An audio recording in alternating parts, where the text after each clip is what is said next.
There's an actual bug in this game though where I forget the amount of frames. I want to say every 16 frames that the screen scrolls. The sword simply well, it's not that the sword doesn't work, it's that the enemies simply just do not have a hitbox. So that's why more often than not you will see the sword go right into the enemy and just simply do nothing. It's a legit thing in this game.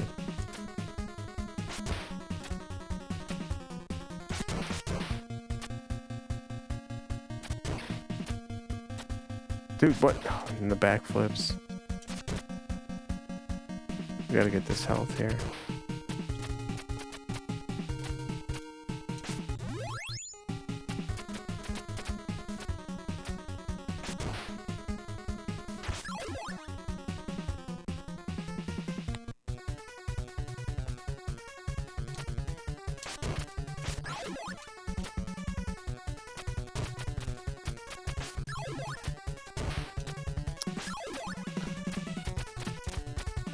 So it's pretty interesting because when you're speedrunning the game pretty proficiently, you're able to tell what frame that usually happens on what enemy, you know, that'll happen on as well.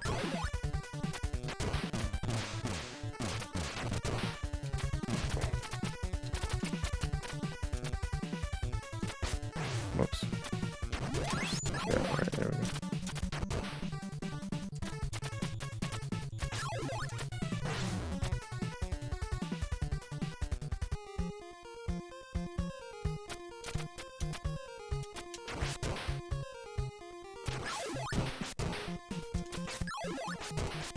No.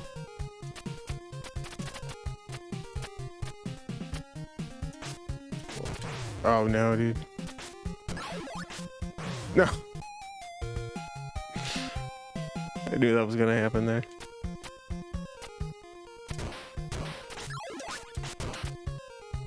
Let's show off these low percent strats. Get out of here.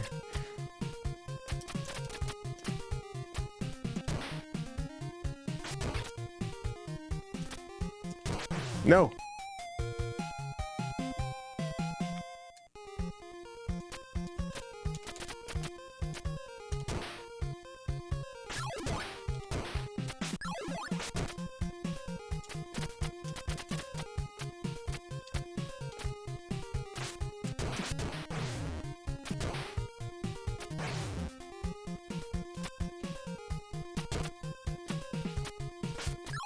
Oh. Oh no.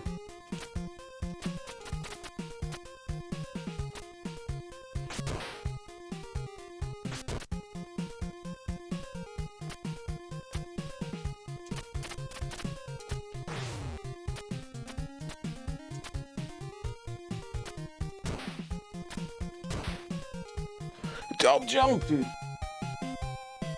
I pressed jump like a frame too late right there, man. Come on, man.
Get out of here.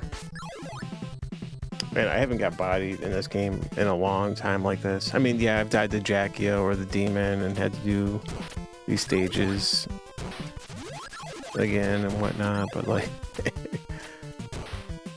Nothing like today. Whoa.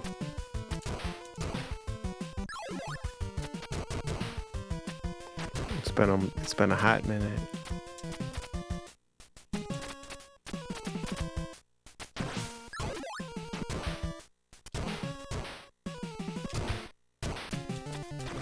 What?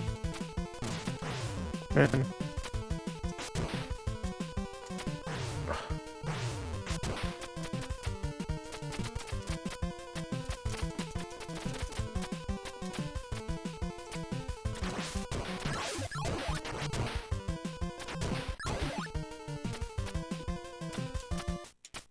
Ooh, that was close.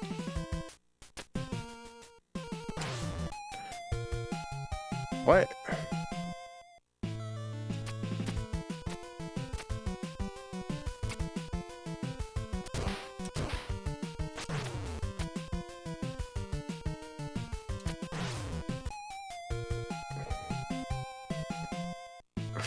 Come on, dude.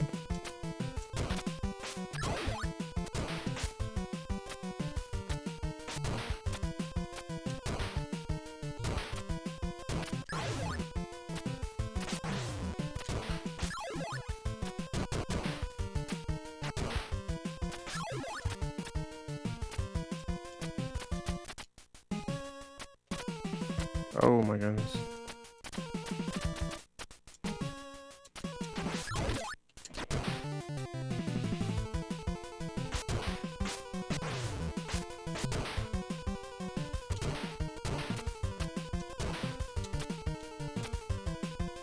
Alright, so I have no health, or no, I'm sorry, no spin slash here.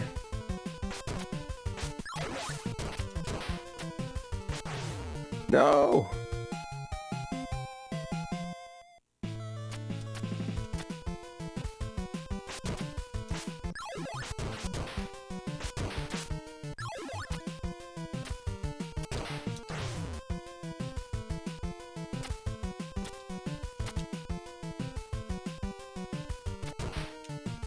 Oh, make that jump, dude. What? Come on.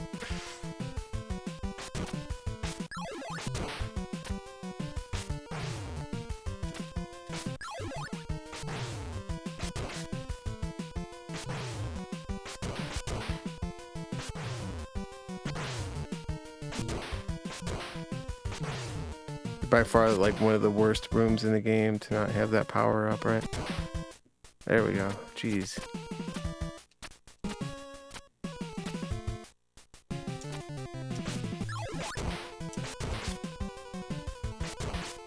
Whoa.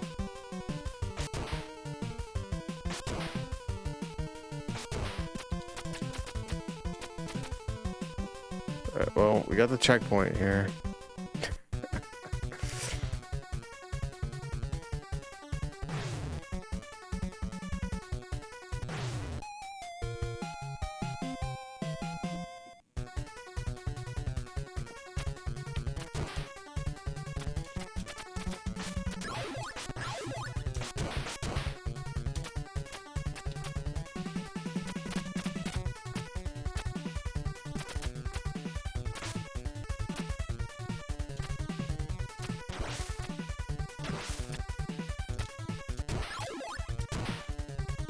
Oh, wait.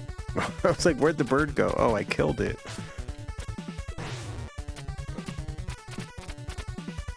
Come on, get over here.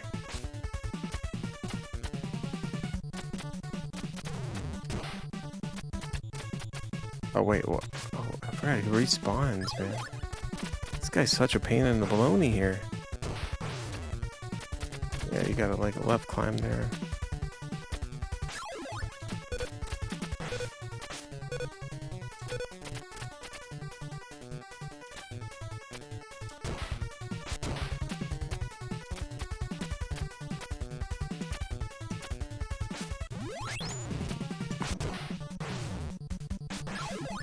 Ouch.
Watch out for the shrimpies, man. Get these shrimpies out of here.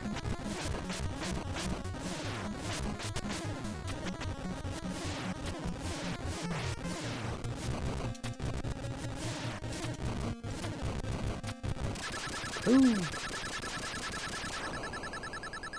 Get up there.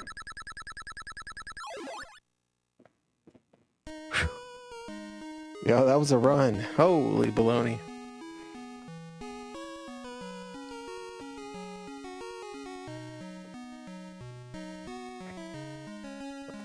What a game. Doo-doo-be-doo.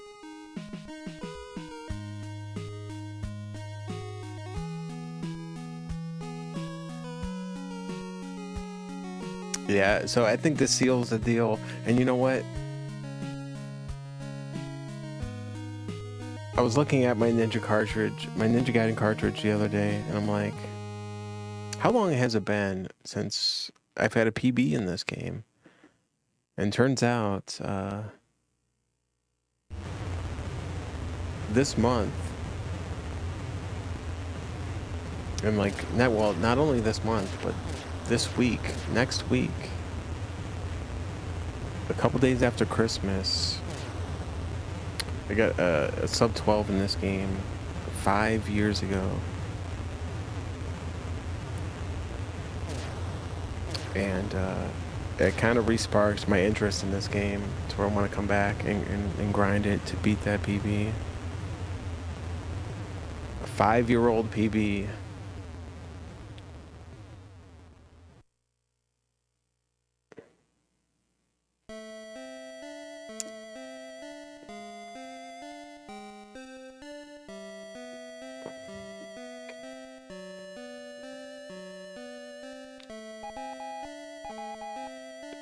No, grind not tomorrow, no, but after Christmas.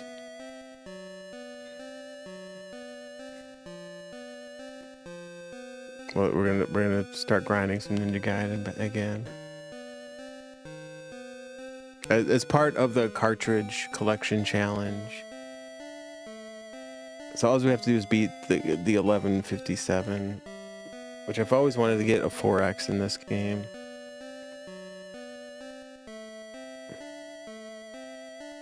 But, yeah. 5 years, man.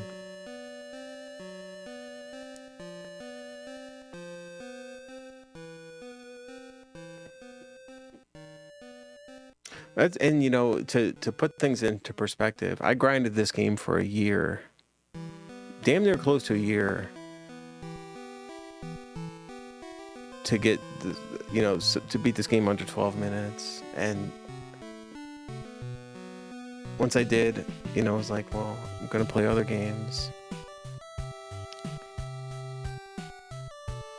And kind of didn't forget about this game. Never can, never will. But you know, things happen.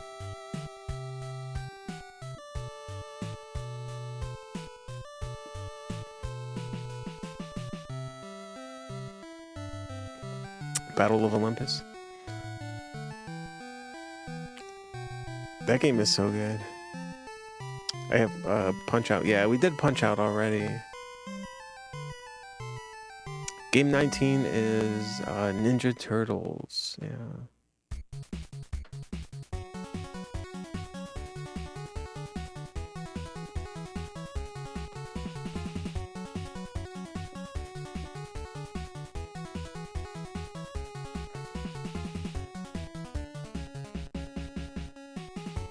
But yeah, so long story short, Ninja Gaiden grind, getting thrown back in the mix here. Of course, we have to finish up Double Dragon. So a little bit of stipulations here. And Batman we have to do too before we actually commit to a full Ninja Gaiden grind. Those two things have to happen. Double Dragon, Batman, then Ninja Gaiden. But we'll be derusting Ninja Gaiden next week for sure.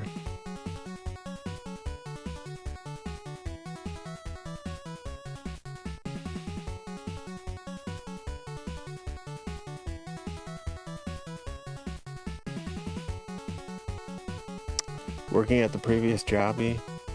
No, because that was at the time of like complete like COVID shutdown. All right, so that was in what that was in December of 2020, right? But thank you for playing and see you next.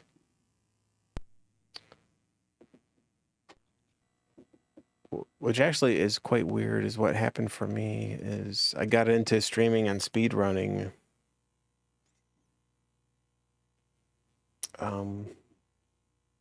Like the year before. All that happened. All right, let's go. Time for Rygar. So then all that did was give me time to even like, okay, well, this is what I'm gonna do then,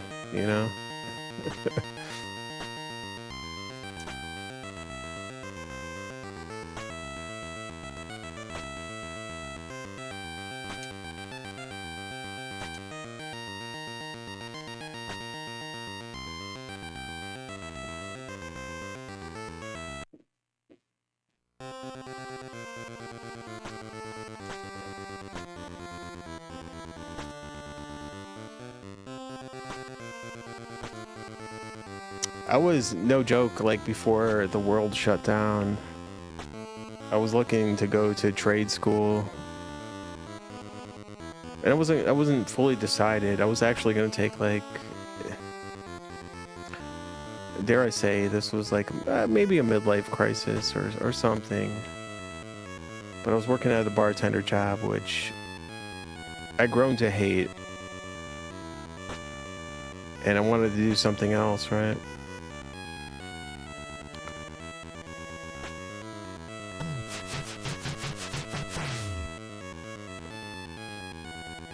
So I was looking into doing electrician or plumbing or something along those lines. Like a legit trade job, right? A real working man's job. HVAC, I had a buddy who did that. And I could have gotten into that, relatively easily with just a little bit of research and work and whatnot. So that's what I was going to do. And then the whole world shut down and I was like, well, I guess I'm just going to do this. And I'm lucky enough to see some success here. It kind of worked out, so...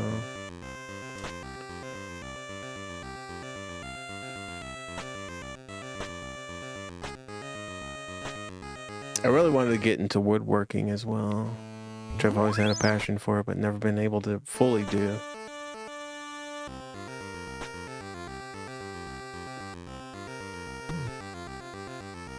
Rygar Arcade? No, that game's baloney, man.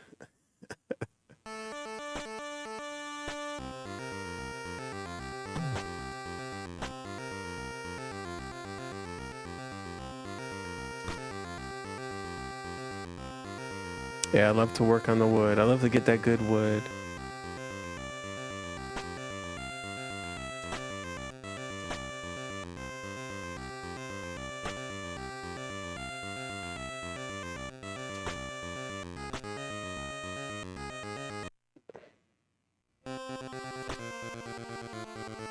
But the thing is, I still want to learn something like that. And over the past couple years, I've been thinking about like...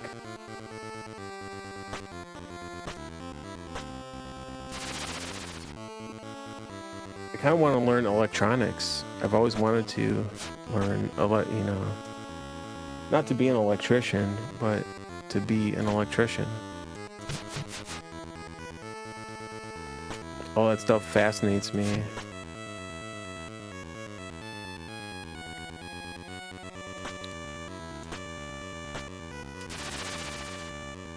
And just the understanding of like how all that works would only benefit being a streamer as well, I think.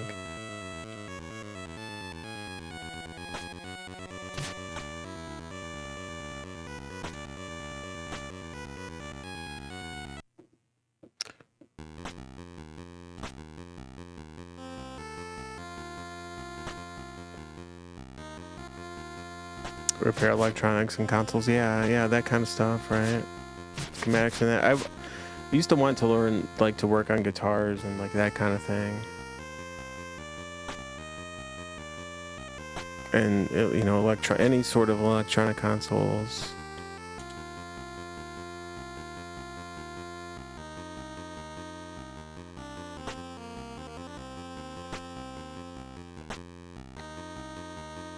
Which I would say I've always been halfway decent at. I could take something apart and put it back together, you know, as long as it's working.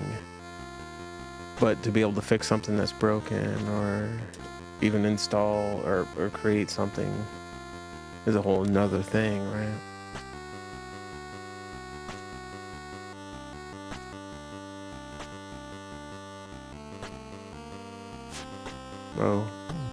Oh geez, dude. I gotta focus here. A lot of soldering. I like soldering. I don't mind soldering, like, at all.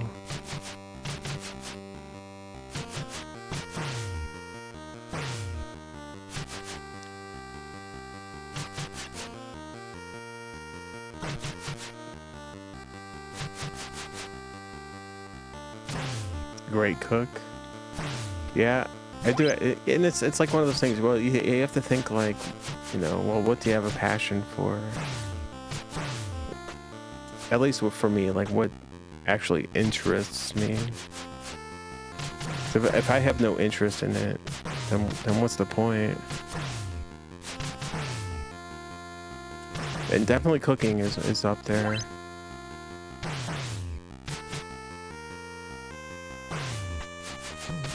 Whoa.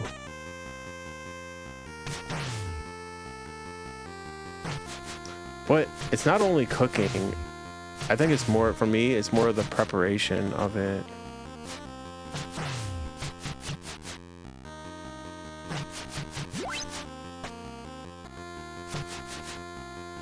Same thing as, you know, let's say like a guitar. Like, well, you have to string the guitar, you have to tune it, you have to do all this and all that before you can actually play it, right? Well, same thing for cooking. You have to prepare the food and get everything ready before you can actually cook it. You have to do the same thing with a musical instrument.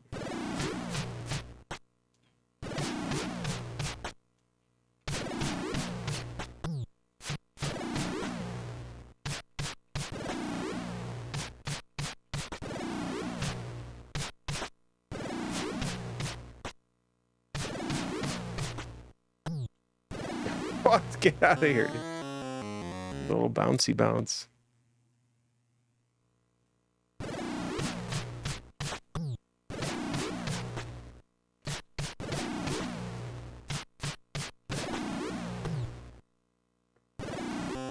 All right, well, come on, dude.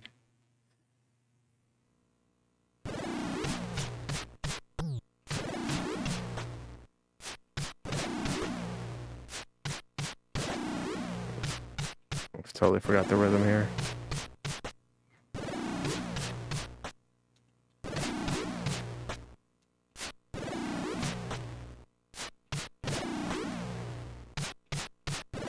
Dude, jump.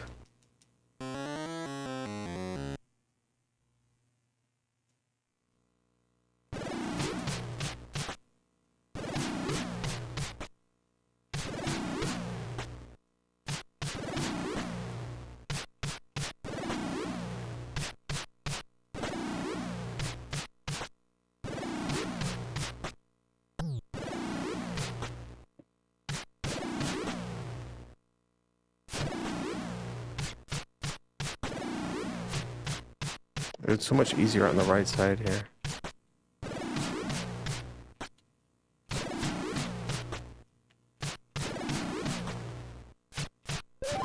There we go. Jeez. A favorite meal that I like making? Honestly, my favorite meal that I like making is, like, not even a meal. It's just taking whatever you have, random ingredients that, let's say you have some vegetables and that are about to go bad, or you have, you know, meat that you need to use up, or something that's about to expire in a couple days, and like you have to use it, and then you just come up with, you know, something that tastes good. I think that's what it's all about. It's not about going out and buying all these special ingredients and spending $30 on a meal. It's about using up what you have and making the best of it. All right, we're gonna take a death here.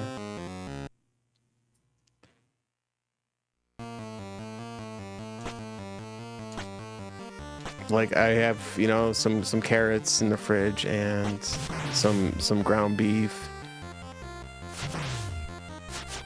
and a sauce in the fridge. Oh, and maybe I have some rice or some pasta or something. Well, what are you gonna make out of it, you know?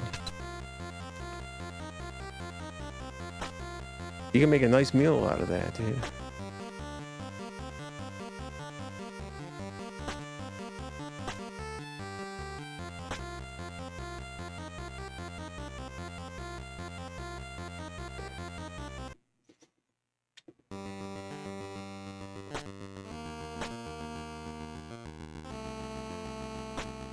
I'm that guy that's like, oh, we have nothing to eat, let's go out and get some McDonald's or something. It's like, no, what do you got in the cupboard? You got some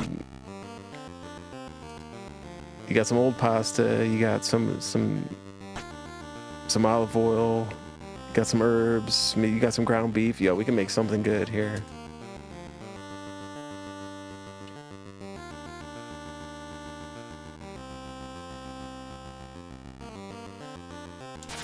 No.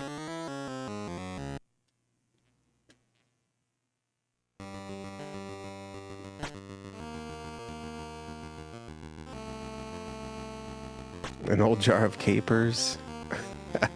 Make some chicken piccata.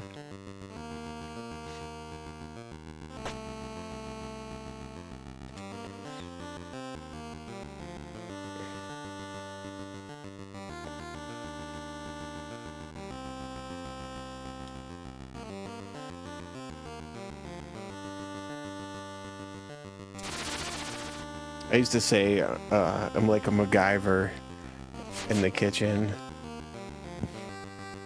Give me a couple of random ingredients, dude. I can make a nice little dish.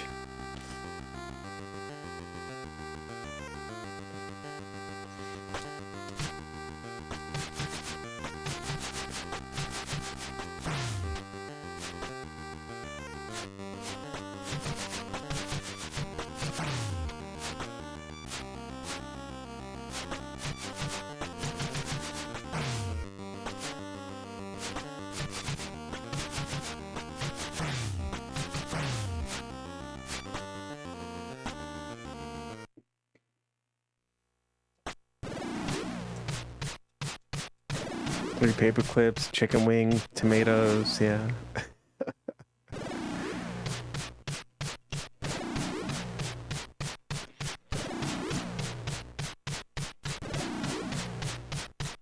Well, and here's the thing, like the more you like have that mindset, the more like you know to keep certain ingredients like on hand, right? Because they're so versatile and you can make many different things out of it.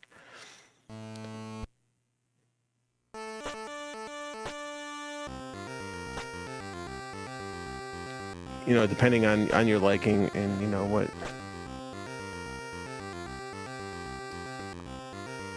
whatever the case may be.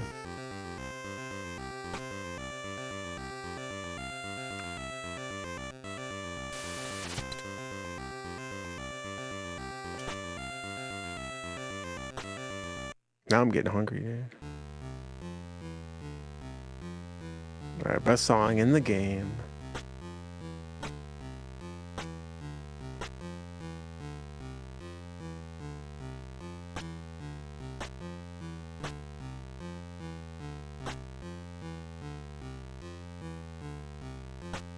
Fixed the latest computer. For payment, they gave me entire processed deer. Oh my goodness.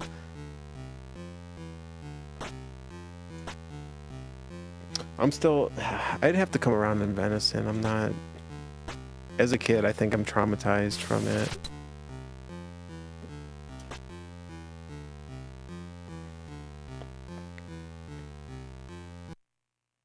Oops.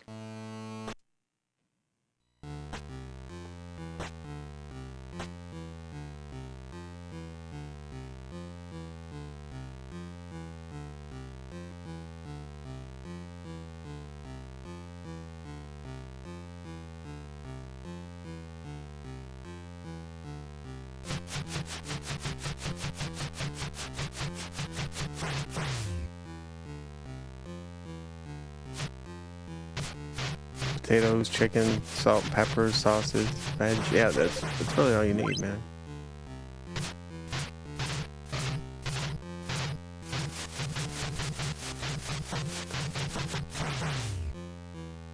Well, I like to say like special ingredients. So like by special ingredients, I mean like this one particular like sauce that you buy for a dish that you're gonna make, and then like it sits in your fridge the whole year and you never touch it again, right? We all have that.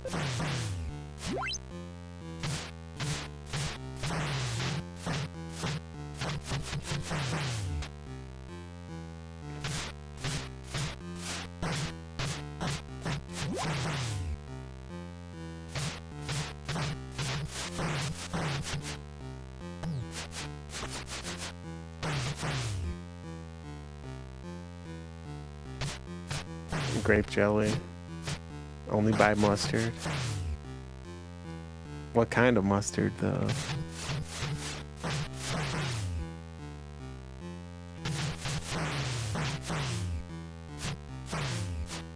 I think my favorite kind of sauce is yum yum sauce. You know, that like Japanese steak sauce, although it can be used on shrimp or chicken. Oh, dude, what are these guys doing down here?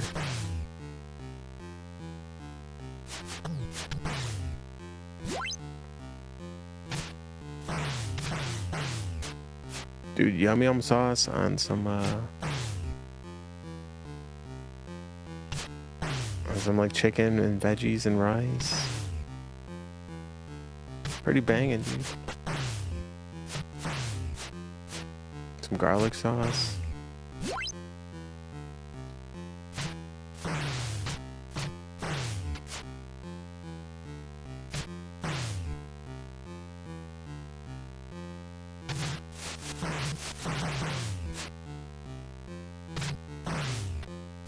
Long John Silver's, no.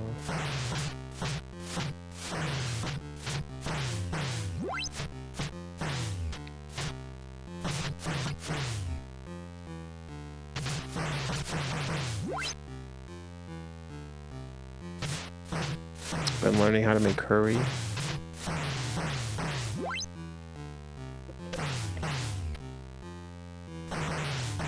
Yeah, legit curry is actually pretty good. I'm a big ingredients guy, so if I look at a bottle of processed packaged sauce and it's like got a million ingredients in it, it turns me off, dude. And I'm like, you know what? Well, what is this? What kind of sauce is this? And then I'll try to replicate it myself if I really want it. You know what I mean?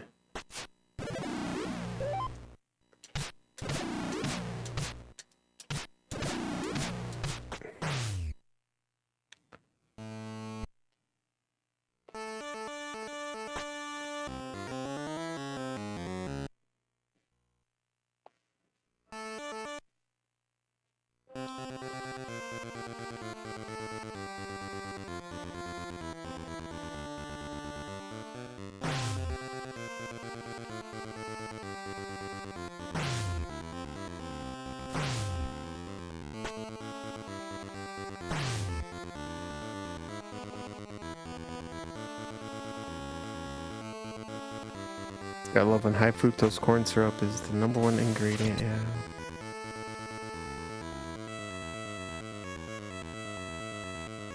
Well, natural flavors too. You gotta stay away from that, man. There's nothing natural about it, dude. It's 100%. You might as well be eating natural flavored bologna. Because that's what it is, man.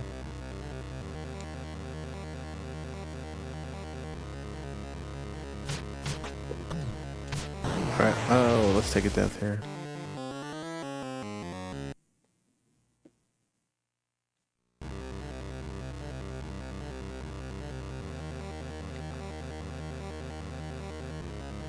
I don't know, man. I'll look at something, even like a lot of mustards, dude.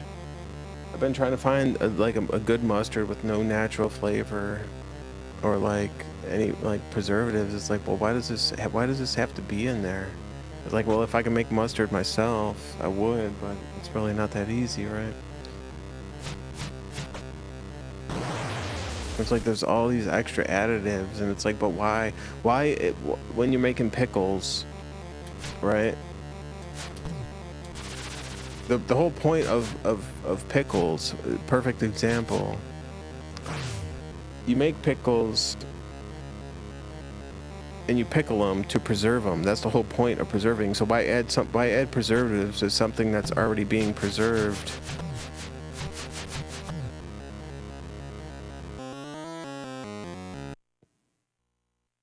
It's like double preserved.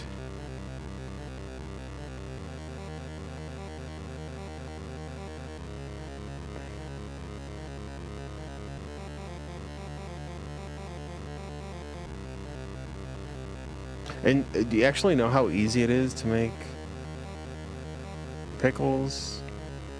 Like, it's not that hard, man.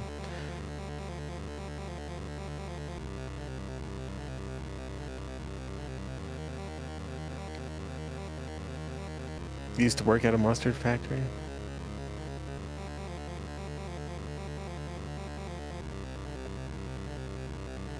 That's, dude. That'd be like if I said I worked at a bologna factory.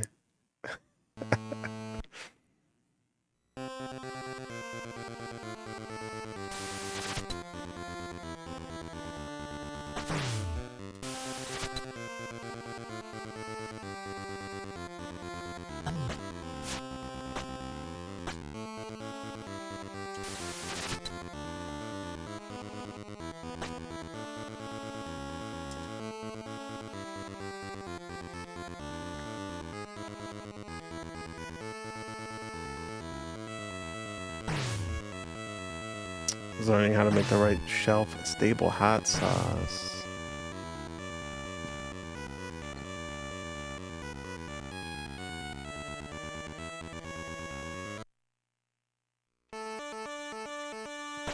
My favorite dessert? I'm not a big dessert guy. Honestly, my favorite dessert is like fresh fruit.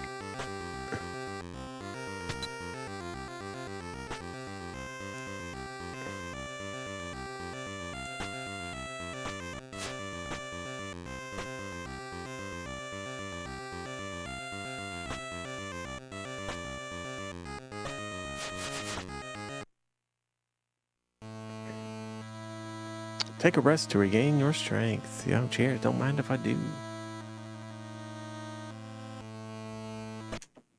The occasional donut. Dude, donut's not a dessert, right?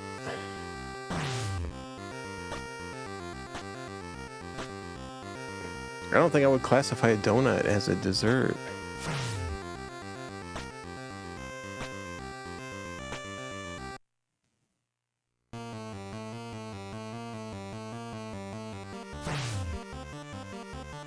Now, if I had to pick like an actual what's the right word? Decadent dessert, I would say cheesecake or ice cream.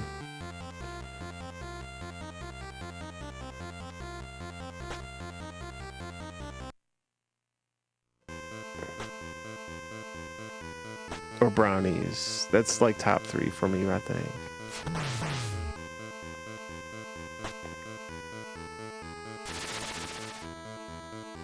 Now mash them all three together. You got a dessert.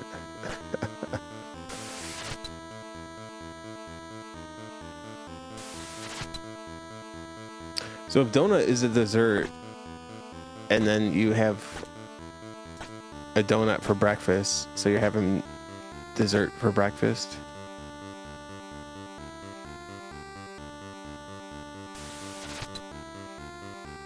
Donut is a sandwich.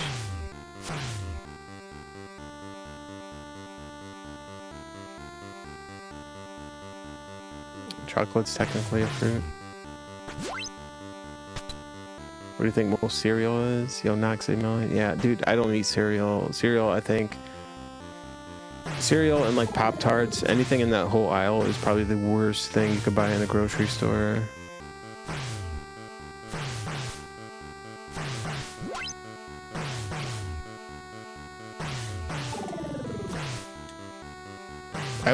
I mean, I'm not preaching to anybody, but I will 100% not be feeding my kid that stuff.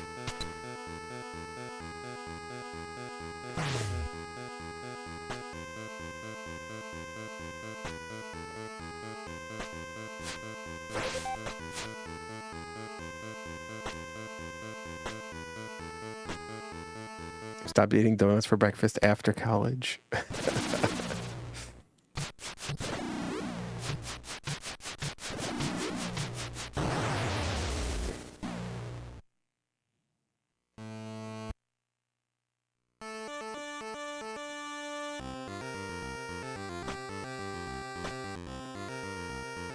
Yeah, don't get me wrong. I love donuts, man. I love donuts, but like one donut as like, you know, with a cup of coffee to like get you going in the morning, or like, you know, whatever the case may be. But that's not how most people eat donuts, right?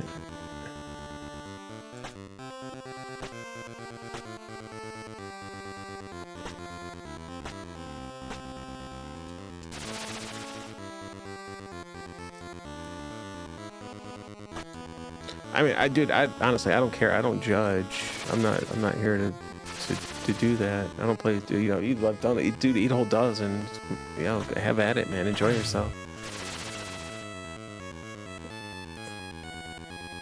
But like, I'm gonna call it as I see it, right? It is what it is.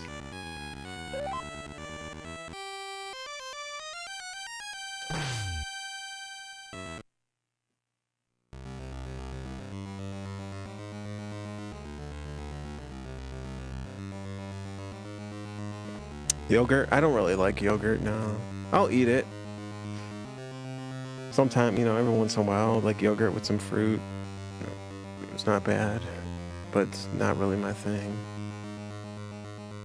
Sour cream donuts are really good, yeah. I like good old-fashioned jelly donut.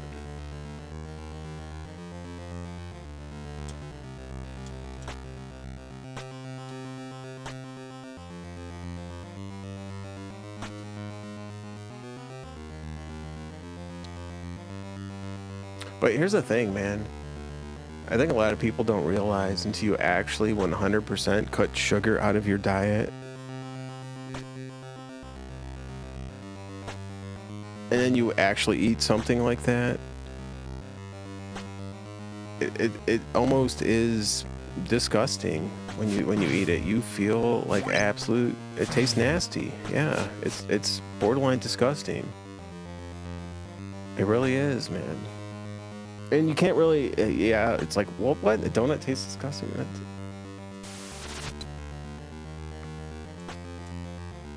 Well, it's like, you know, like, same thing as like a cookie. I think a cookie's probably a better example. Well, yeah, if your grandma makes a homemade cookie, it's going to be amazing, right? It's going to be amazing. But go buy a cookie from the gas station on the corner. It's a world of difference, man. That thing's gross. Grandma makes a cookie, it's gonna be the best thing in the world. Same thing with donuts.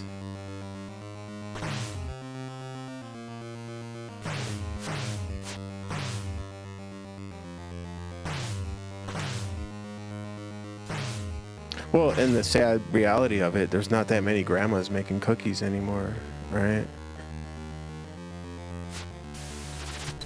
And God bless you if you still have one around that's doing that.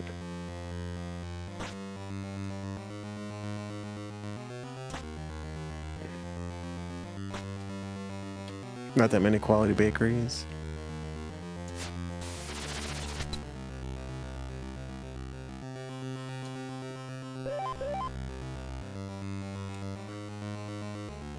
Oh wait, okay. I thought I messed up there.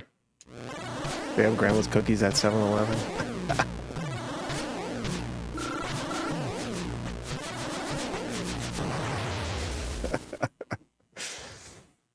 Yo, get some grandma's cookies and grandma has some good coleslaw and potato salad too.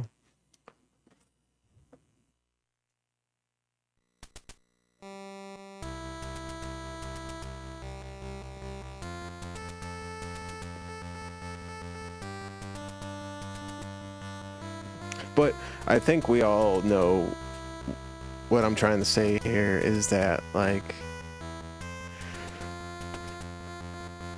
when grandma makes a cookie, there's 5-6 ingredients in it. You go to the store, buy a cookie, there's 20 plus ingredients in it.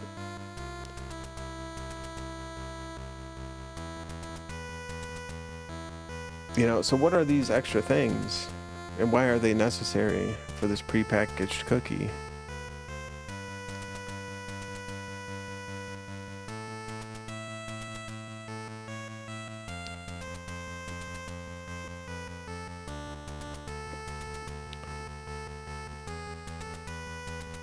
It's like the same chemicals that they're giving you, like chemicals that actually alter your brain and make you crave it and make you think that it tastes good. It may or may not. Maybe it probably actually does taste good. But it does chemically alter your brain to crave it more.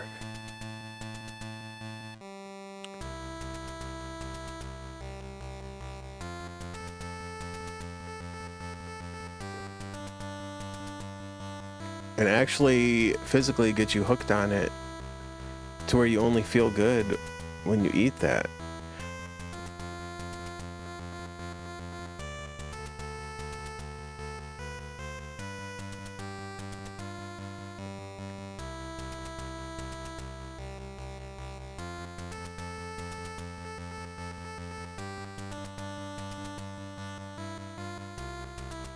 Been doing keto for years, stopped craving sugar and carbs eventually. Yeah. That's true, dude. I cut sugar out a long time ago,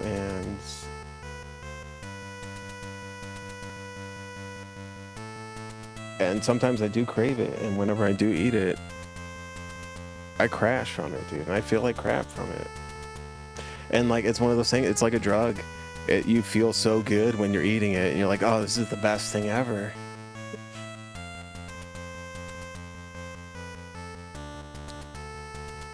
And then you almost wake up with a hangover from it. Same thing with fast food. Whenever I eat fast food, I get the same damn feeling, man. But, I mean, by no means am I preaching to anybody. I'm sitting here slamming beers, you know. I got no right to. I'm not preaching or saying what's right and what's wrong. I'm just saying. These are the facts, man.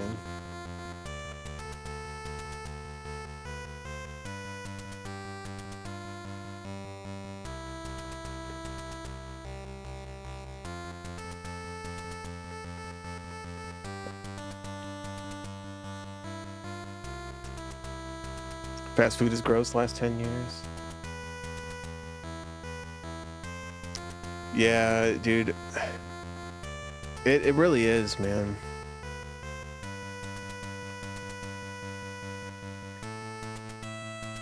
I think a lot of people would be surprised of the satisfaction you can get when actually like going to the store, buying meat, buying some bread, buying your condiments, whatever you want, making the damn burger yourself, cooking it up. Not only the satisfaction that you get from eating like a fresh homemade burger yourself, like the process of making it, I think is fun and rewarding, but then actually tasting it and enjoying it, yeah, sometimes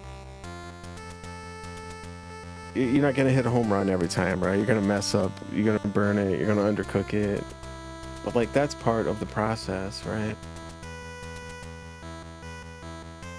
I think this is one of the biggest things I want to become an advocate for, like moving forward in my life. And I've been thinking about this a lot lately. Like, now that I have another mouth to feed, a little baby, like I don't want to feed him all this processed bullshit. I want him to eat actual food, right? And making that yourself, knowing what ingredients are actually going into your body goes a long way, man. And it's really not that hard. It's not like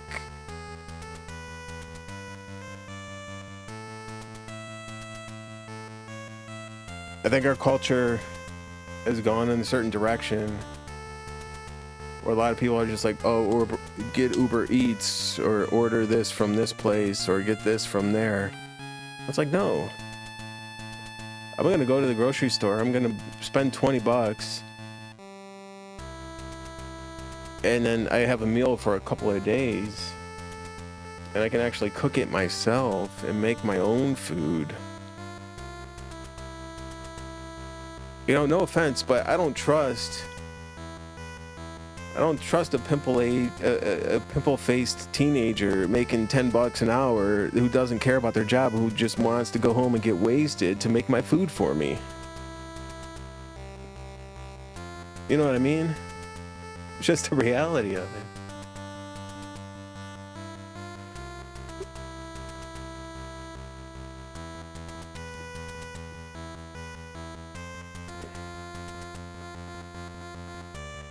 All right, I'm done with that tangent.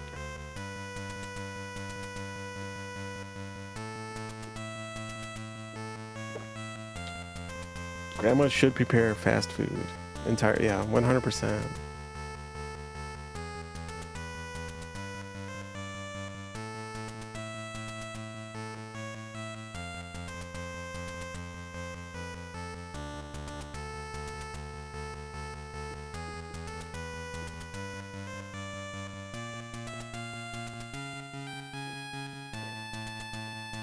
Pretty much described your daughter's whole time working at Taco Bell.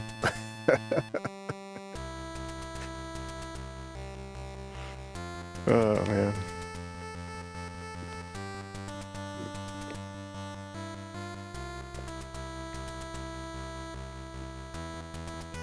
Think about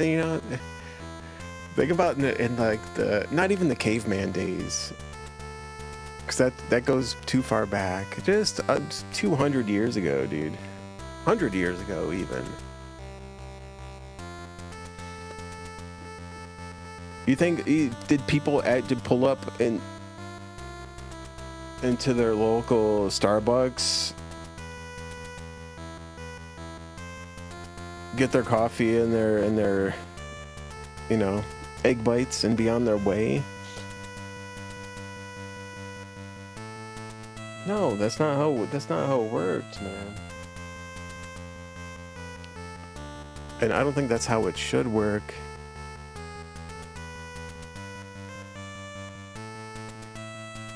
I don't think I've ever been on record of saying this, but I absolutely hate Starbucks. My lady loves it, and she forces me to go there. Anytime she wants a coffee, like, we have to go there. And I have to wait in line, and the whole damn time I'm sitting there, dude, I'm just infuriated. I'm like, this is everything I hate about modern civilization. I can't stand it, dude.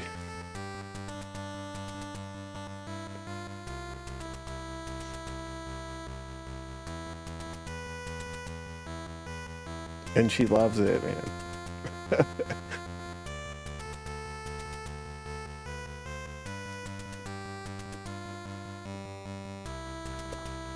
Yeah, she'll drink coffee at the house, and we'll make some coffee, and it's like the old meme. It's like, oh yeah, we have Starbucks at home, sort of thing.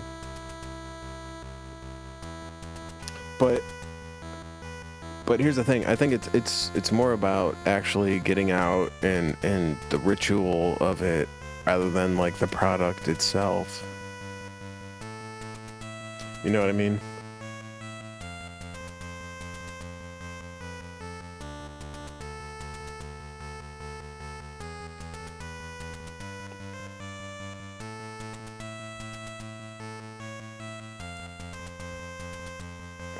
Live stream a Starbucks run. You'll see me sitting in the car like this the whole damn time.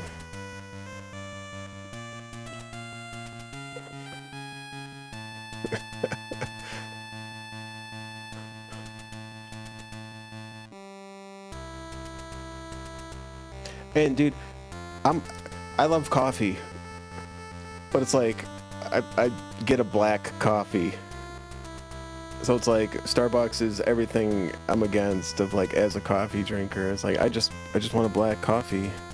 Like what? You don't want a double foam macchiato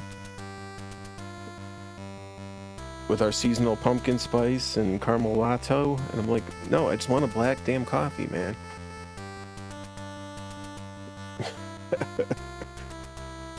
A small, a medium size. Oh, we don't have medium. We have this venti grande.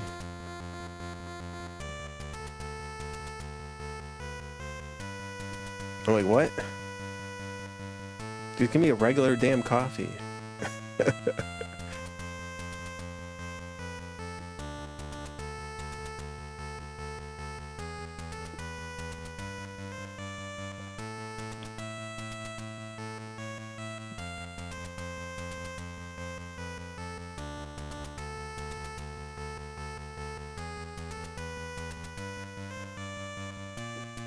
Coffee with all the syrups and sugars.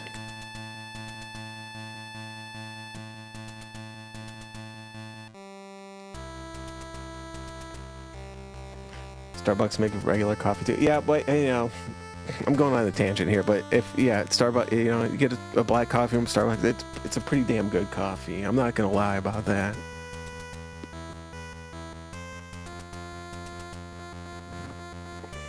It's just the whole deal, man.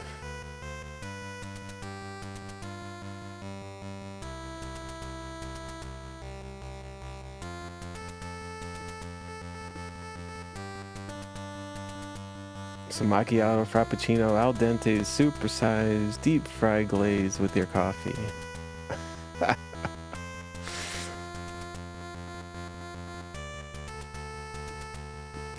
What's the best brew method? French press? I'd like a French press. I don't know if it's the best. It is pretty nice, though. I think... I'm not a coffee connoisseur by any means, but I think as long as you're making your own coffee and you have fresh beans that you grind up and brew fresh, you can't go wrong. You can't go wrong. No matter how you do it. That's the best tasting coffee I think you'll have. No matter the brand, no matter the coffee machine, no matter what kind of coffee or what you put in it, if you have fresh beans and you grind them bad boys up yourself and brew a fresh pot, it's the best coffee you're gonna have.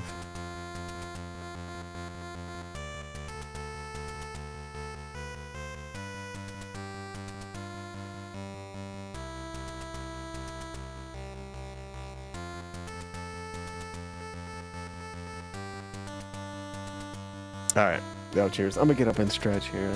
It's time for some brewskis. Yeah, we got some Super Dodgeball up next. Mario 3, Ninja Turtles, Legend of Zelda. We're in the home stretch here. All right, I'm gonna get a can of coffee. Yo, Scott Linux, thanks for the bits, dude. Thanks for the cup of coffee. I completely went off on a tangent there, but I think it was kind of funny. What about seed oils? Oh yeah, well, don't get me started on that, dude. I've been there. Yeah, seed oils. Probably the worst thing. Yeah, alright, you got me started, man. Harvest your own beans. Yeah, dude, just have a whole damn farm in your backyard and just grow everything that you would ever need. Problem solved.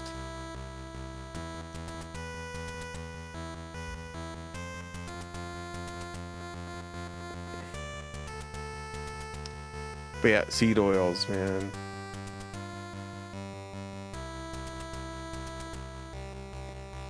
That's all I'm gonna say. Alright, give me a minute, I'll be right back.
Alright. Alright. Get this out of here. Get that out of here. That was a beautiful scene. The piece of, the door of peace has opened and has closed. Some super baloney ball.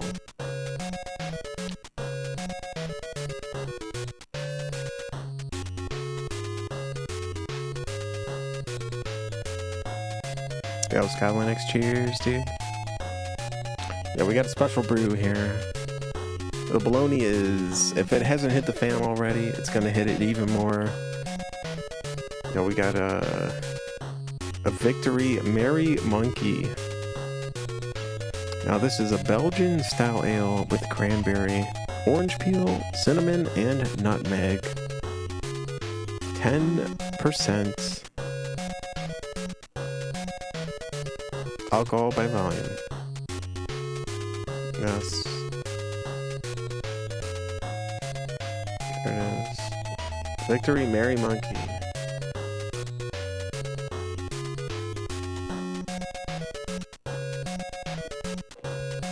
This Belgian-style holiday ale combines the beloved flavor profile of Golden Monkey with notes of cranberry, orange peel, cinnamon, and nutmeg to deliver a delightful, smooth finish, perfect for merry gatherings with family and friends.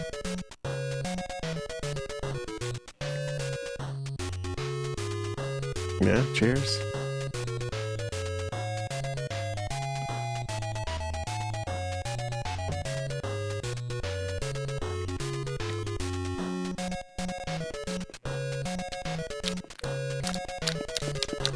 It's pretty tasty.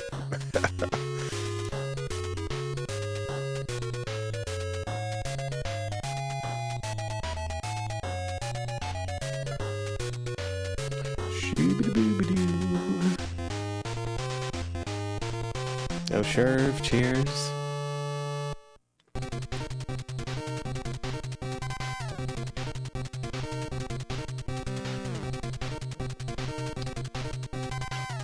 What's the guilty pleasure fast food? Something I'll get but regret. Yeah, McDonald's. McDonald's is that for me. It used to be Arby's as well, but I think Chick-fil-A has taken over that.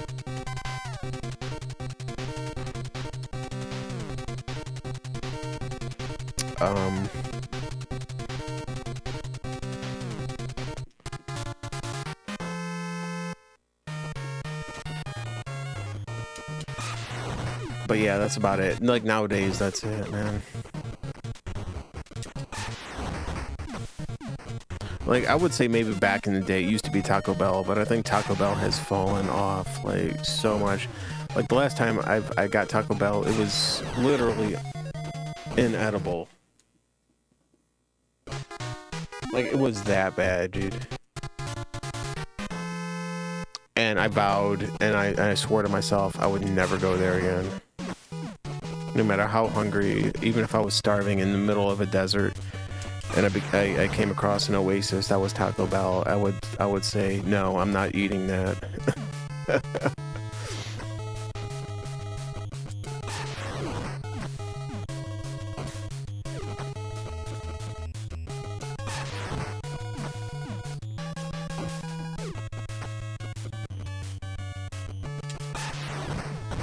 I'd rather eat this cactus or chew on this sand.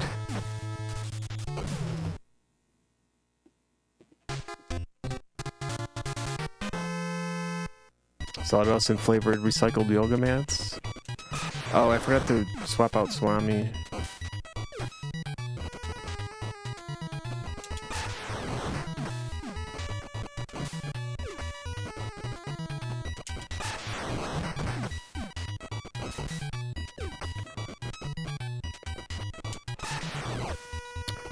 I think, man, like we lately have as consumers have been how do I phrase this right? Have been content with being fed rubbish. And not only content with it, willing to pay top dollar for it. Well, maybe not top dollar, but medium, you know what I mean? Medium, a significant amount of dollars.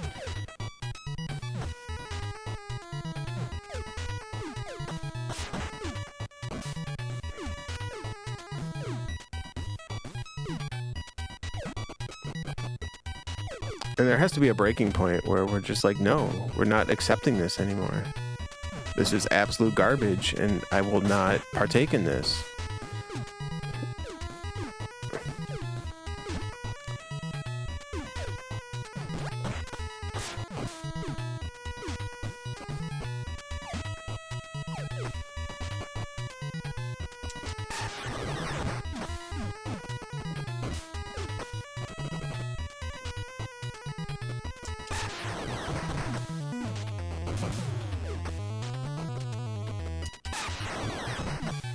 I think eventually we'll hit that breaking point.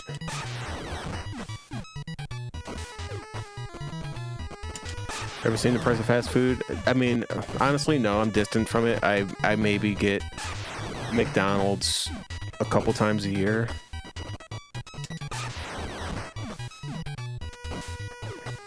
You know, that's...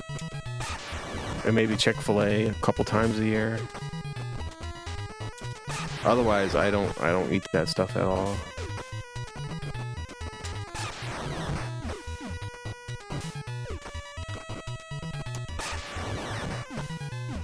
So like, yeah, everyone's telling me like, okay, well that's expensive, but it's like, well, I'm not. Dude, I remember as a teenager, I used to eat McDonald's 5 days a week, dude. Like it was nothing. And it was feasible back then because like you get a nice meal for like $5.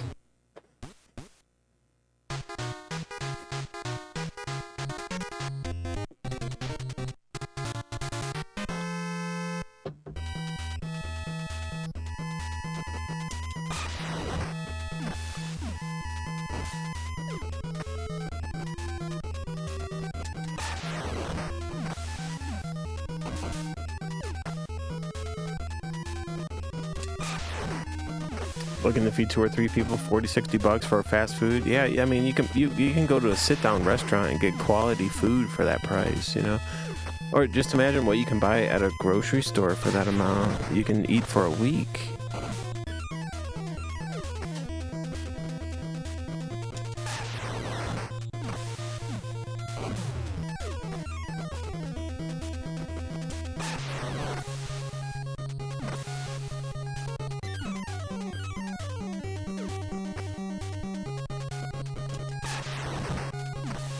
Arby's 5 for $5.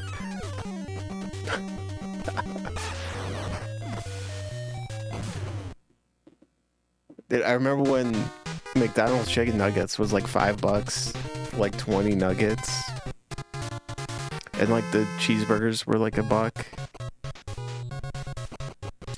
So for like $10, dude, you can eat like a king, and have leftovers to like throw to like your buddies, you know.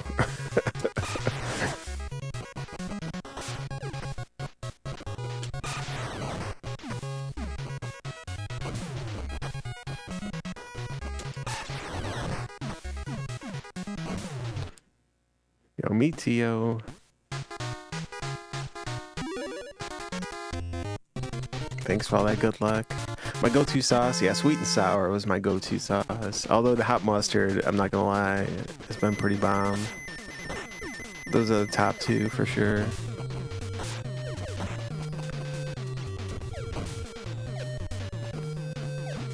McDonald's barbecue is absolute rubbish, I will say that.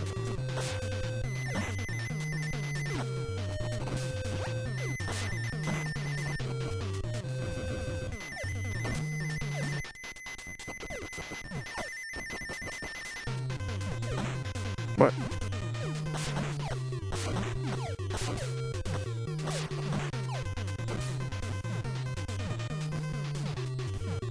I'm pretty picky about barbecue sauces, though.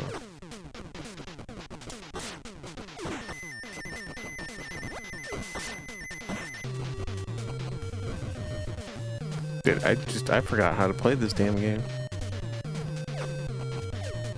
No, where are you throwing it, dude? Give it to Sam. There we go. Oh my, dude.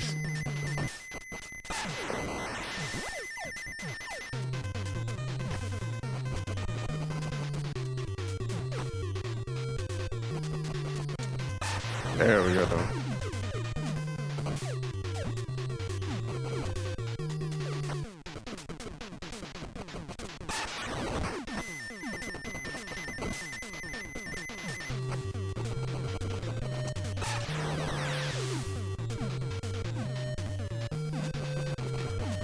I don't know, man.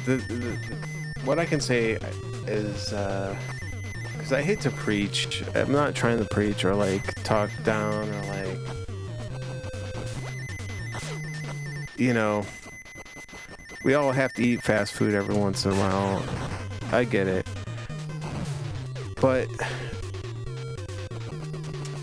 we deserve better than the bologna, the literal bologna that they're serving us. You know?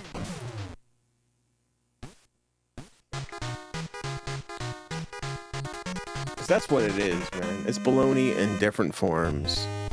Bologna in a chicken nugget form. It's bologna in a hamburger form.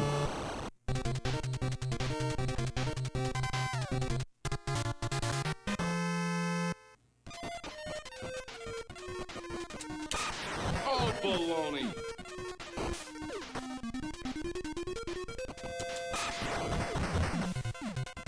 But I love bologna. I do. No, I don't. I like hot dogs more than bologna, actually.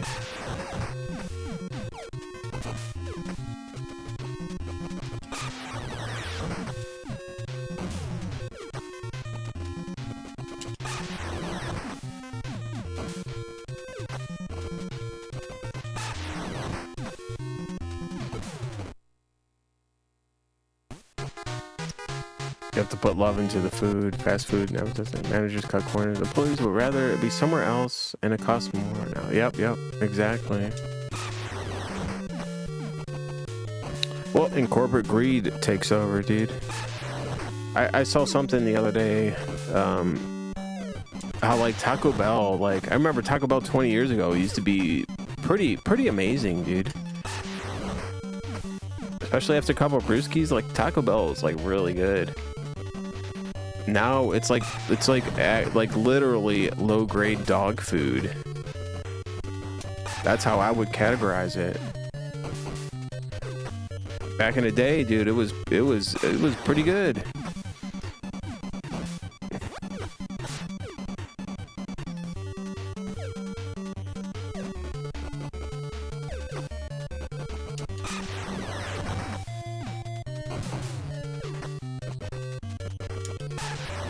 So you gotta ask yourself, why is this happening?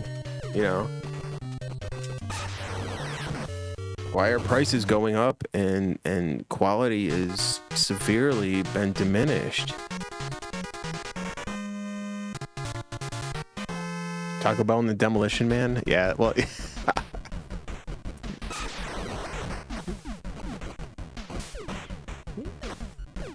That's pretty funny.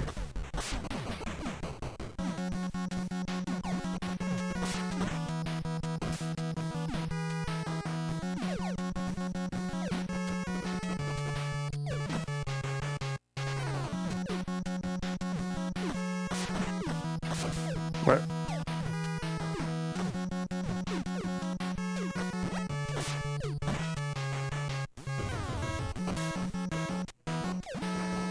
Well, do you know, like, I read something about this, that, like, Taco Bell meats, it's, like, not even half the percentage of the meat is not even meat.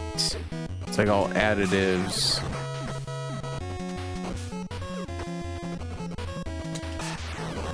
And whatnot.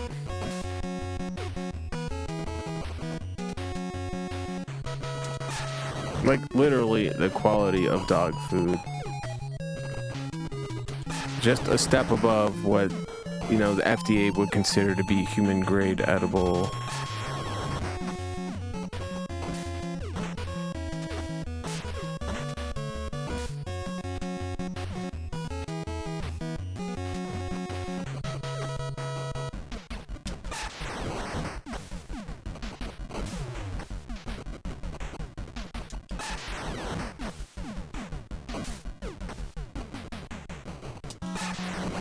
They got caught using sand as filler, and then starting using, yeah, dude, exactly. That's what I'm saying, man.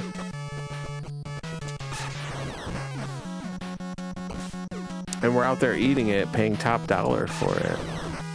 Like, how are these corporations not shut down for that sort of operation, dude?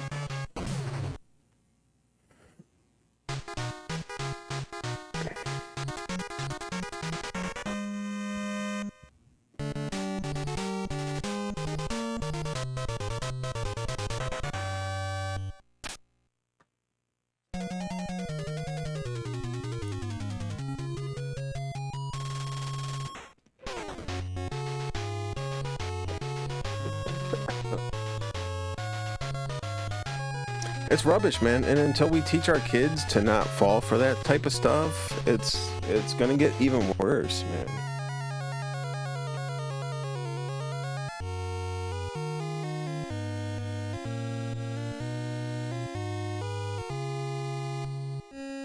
The only way to combat that and the only way to overcome that is to simply not buy it. That's the only way, dude. Until the average consumer says, no, this is dog food and I'm not eating this anymore. We deserve better. Nothing's gonna change.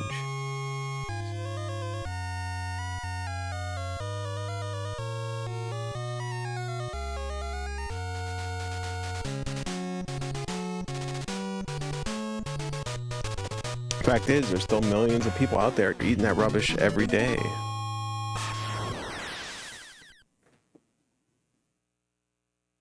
And I'm not singling out Taco Bell. I'm just saying, as general, even food that you buy in your local grocery store is in that same sentiment, I think.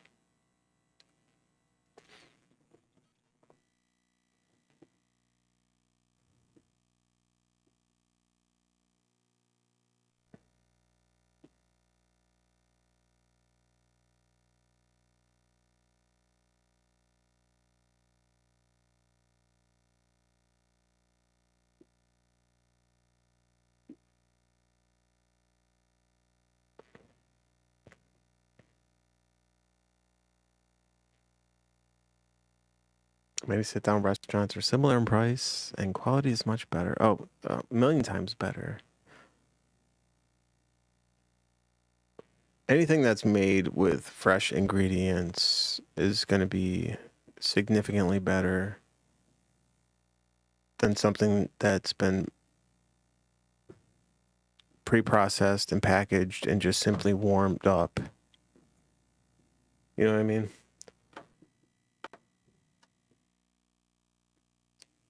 And the fact of the matter is, it doesn't cost that much to do that.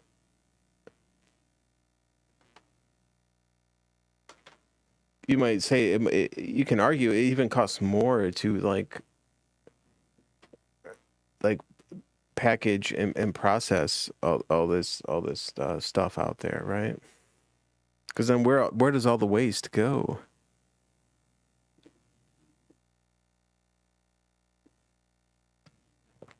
Where does all the plastic wrap and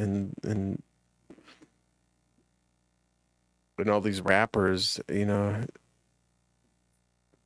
not not rappers like Snoop Dogg or you know what I mean? Rappers like your tinfoil rappers. This is turning into an existential crisis. It really is, man. Or like your old Rum DMCs, all these damn kids with their Pac-Man video games and their Snoop Dogs and their Fortnites.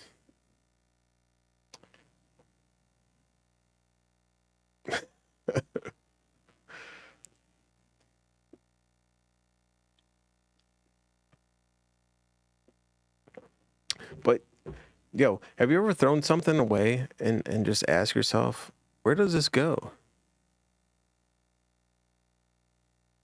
I've been asking myself this question lately. It's like throwing away all these dirty diapers in the garbage. And I'm like, you know, yeah, this is a big problem for me. I got to clean up this diaper, but then I just throw it in the garbage. And like, now it's somebody else's problem. Like, where does this go? What do they do with it? Right? Ever think about that? Save you the time. It's just in the ocean. Yeah, that's even more messed up, man. Like, is some dude just sifting through these dirty diapers? Like, it's just going into the bottom of the ocean. It's just getting burned and up into the ozone layer. Like, where are these things going, dude?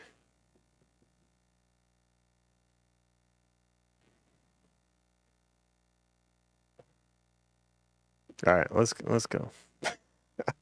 We went down a whole nother rabbit hole here.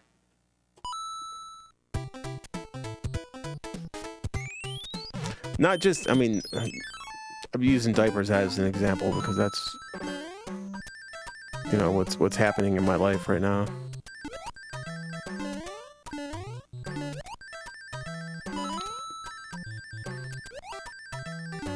But you can use that as these beer cans or, you know, your everyday groceries that you just throw away.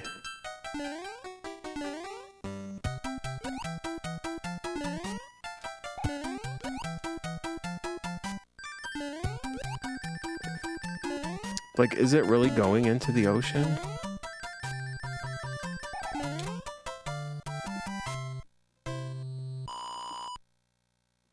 If so, man, we're gonna be like an idiocracy where it just wakes up in a land full of baloney, man.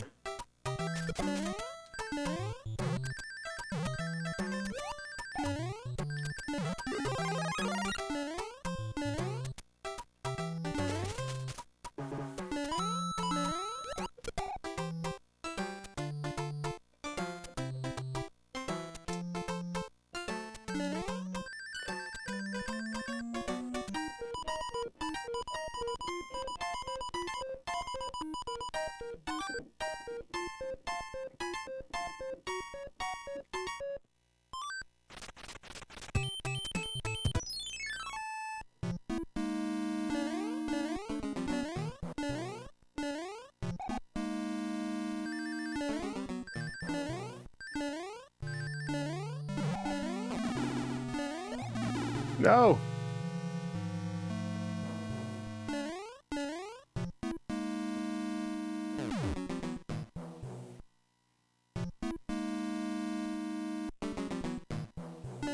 Right, I actually gotta die here. We need that whistle. What am I doing?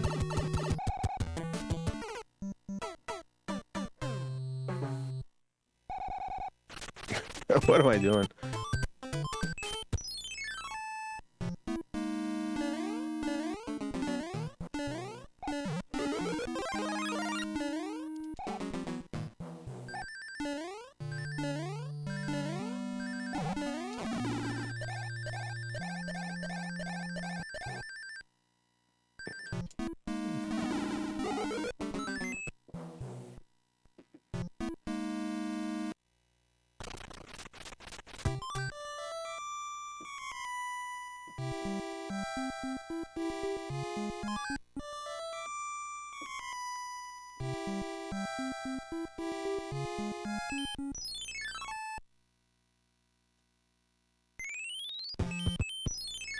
How come you don't get stomped by Bowser when you fight him? Well, it's not a glitch or anything. Bowser's hitbox is only in his head. So if you're small Mario or big Mario when you're in the crouch position or duck position or whatever. Yo, what?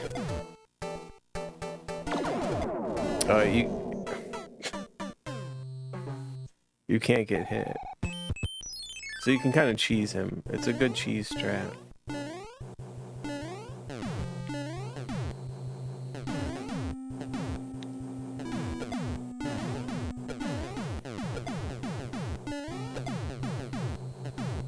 Yo, oh my goodness. Yo, G-Gab.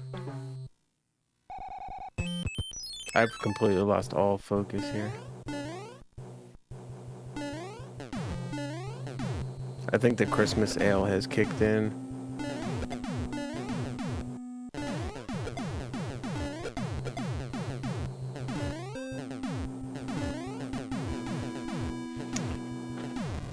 Oh, G-Gab, thanks for the 41 months.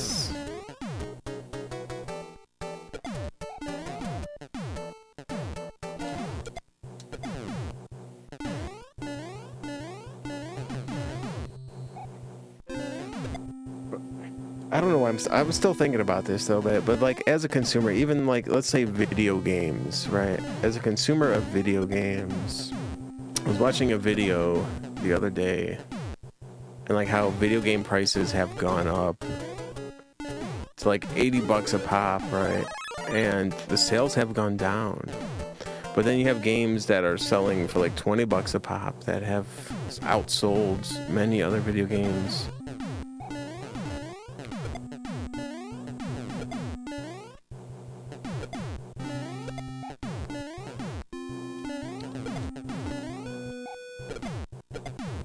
Right, well, is it the quality of the game?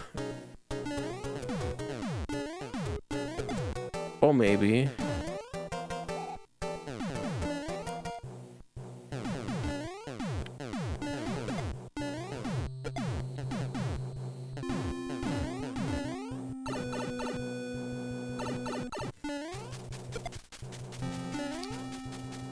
Well, like the Hollow Knight Silk Song, right? That's a good example.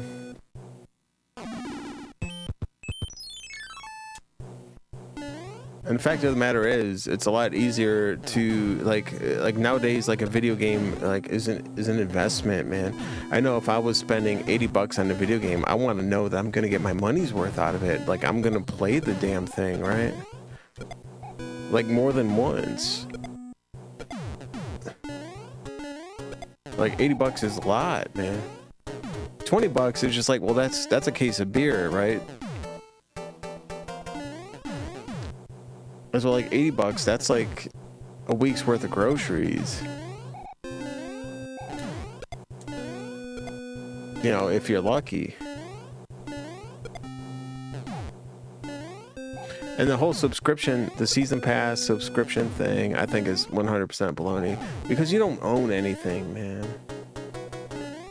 I think the whole physical, tangible thing of actually holding it and being able to taste and smell it right in front of your eyes.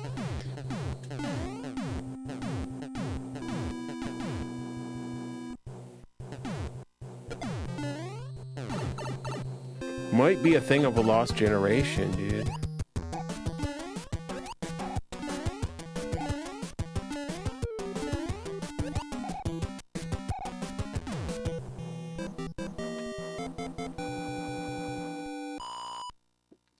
You know, like for me, the whole idea of blowing and taking this cartridge, blowing into the cartridge, putting it in, setting it, it's a vibe, man. It's not like just clicking on a couple buttons and it automatically works. You know what I mean? Like CDs, VHS tapes, the whole, like actually holding something and knowing that it is here and no one can nothing can take this away from me short of somebody coming into my face and snatching it out of my hands, right?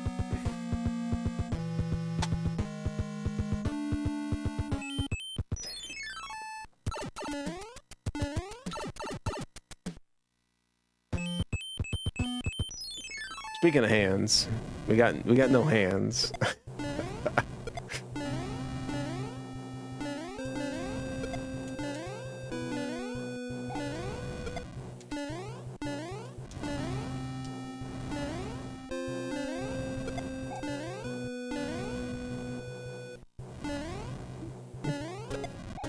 Yo, that dude. Yeah, we got the good Christmas sales today.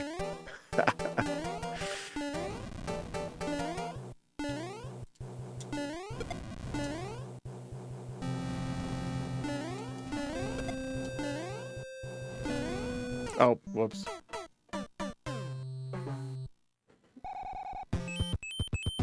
Oh, we almost got back-to-back no hands, dude.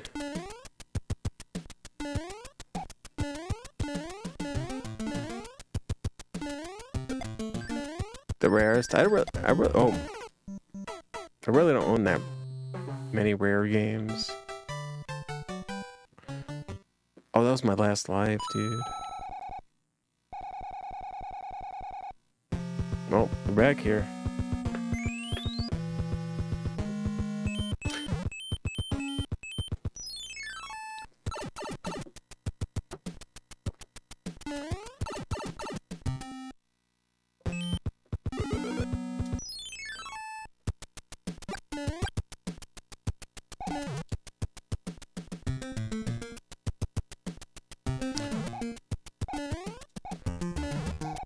smoking that good weed. No, I really can't, man. I can't. Honestly, I can't handle that stuff anymore, man. I really can't. Which is quite funny because I used to be, you know, pretty big stoner back in the day.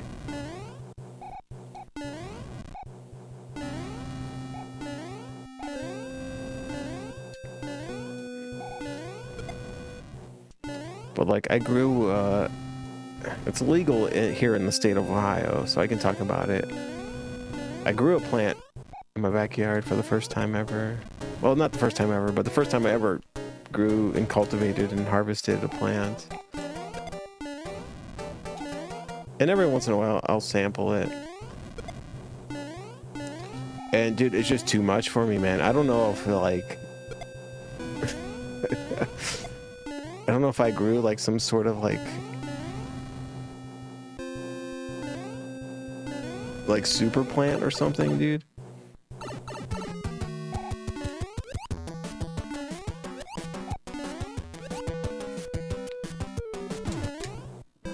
But I can't handle it, man. And it's not even that. It's like you look at it, just no, it's not even that good. It's like maybe there might be mold on it or something. No, but I haven't touched it. I haven't touched the stuff in a while.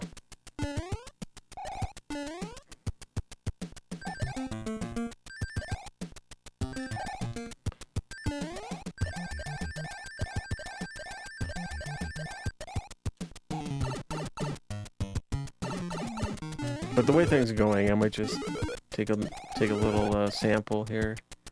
Let's get these extra 1-ups.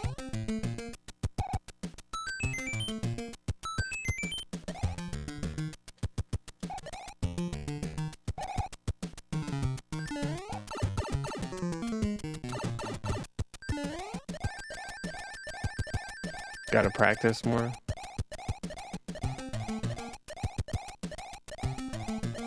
No, dude! Get over there, dude! No!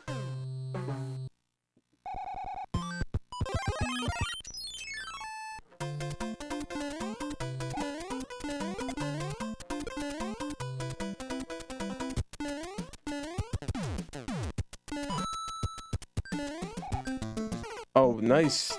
Dude, what? Alright, we got five guys here. 5 guys, yeah, let's go.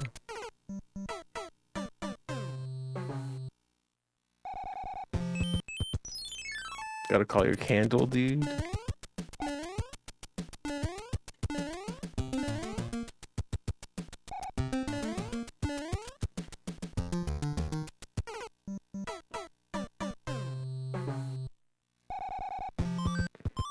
Oh, come on, dude.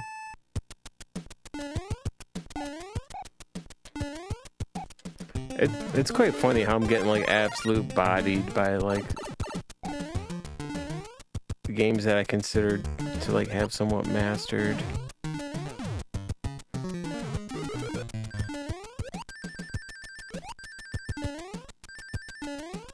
There we go.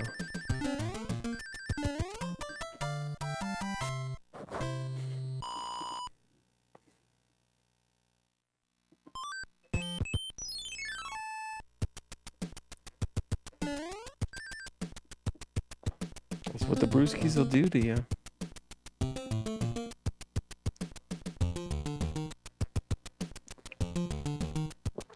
Game is punishing you for grabbing the 1-ups.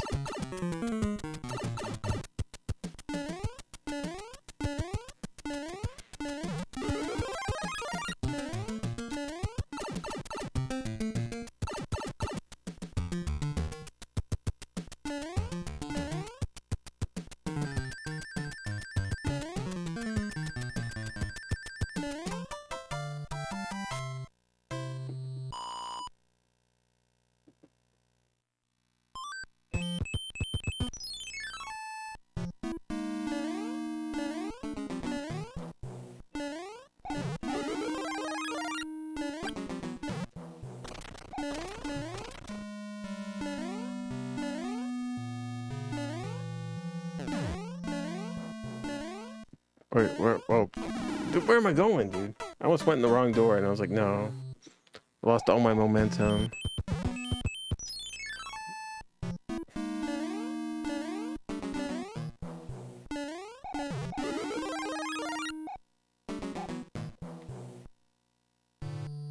Got the gummies. What? Dude, the gummies like that nowadays, man, those type of things, those are even too much, man. Even more so than actually, like, smoking the plant, I would say.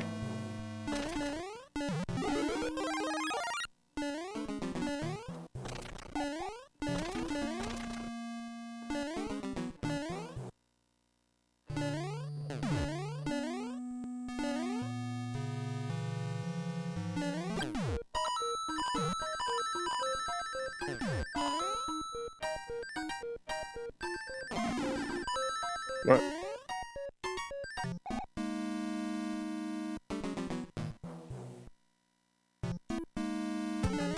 More concentrated, yeah. Well, you know, the funny thing is, like, back in the day, let's say like 90s, you know, early 2000s.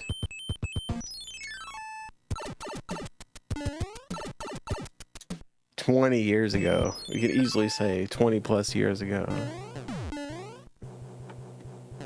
There was like two types of weed, man, right? You had kind bud and you had commercial, and that was it, man. You had kind and merch, and that was it.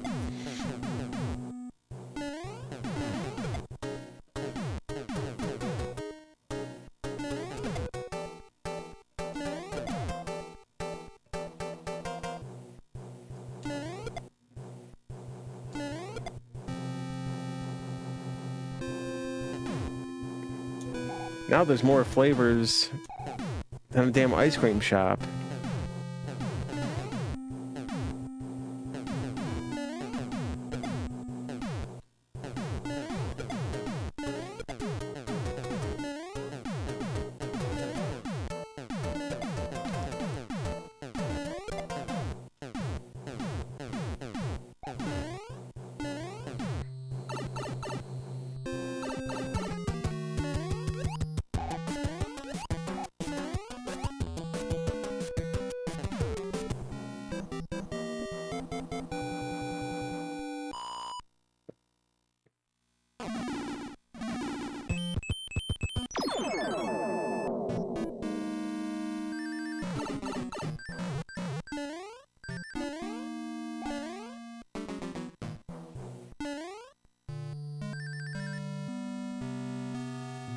Fried chicken flavored.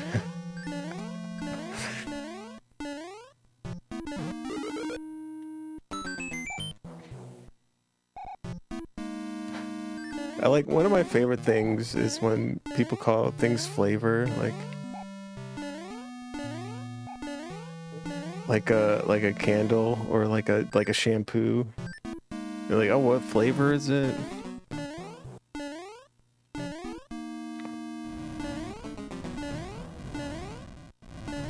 No. Yo, Sankara Stones.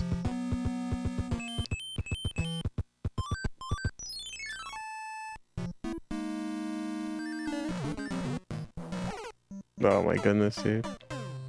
I cannot play. Dude, you guys, I lost it. I'm sorry. I absolutely lost it here.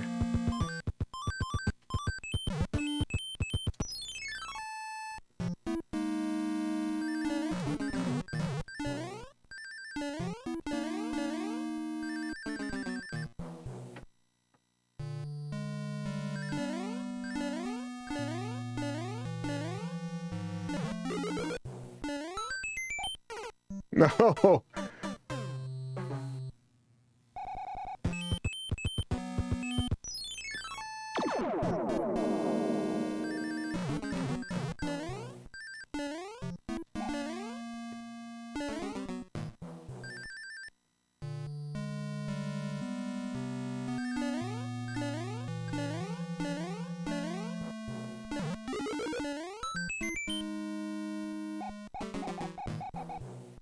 Yo, that dude. Yo, the dude. Thanks for the sub. Yo, Takara Stones. Thanks for the 30 months.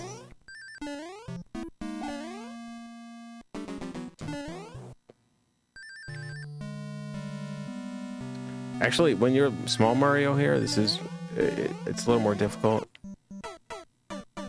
Oh, dude, we're about to game over. We got no lives left, dude. Because you can't do the clip.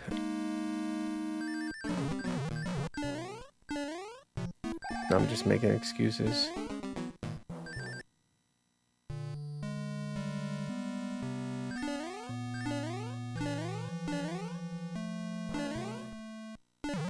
Just make sure we get the, yeah, so you can't clip through here, right?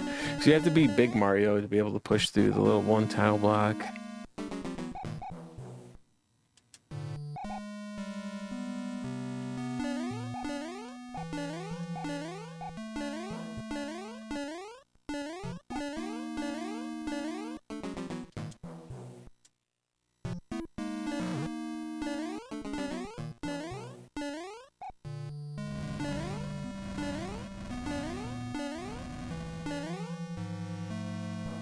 Alright.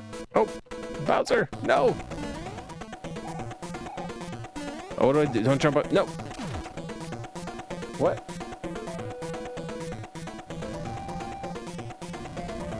What's he doing, dude?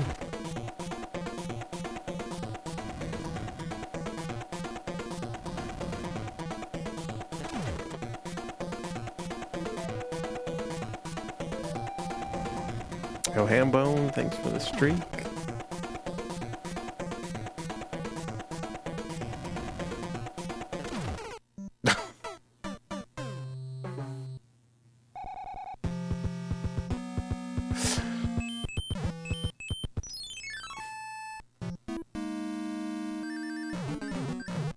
Ouch!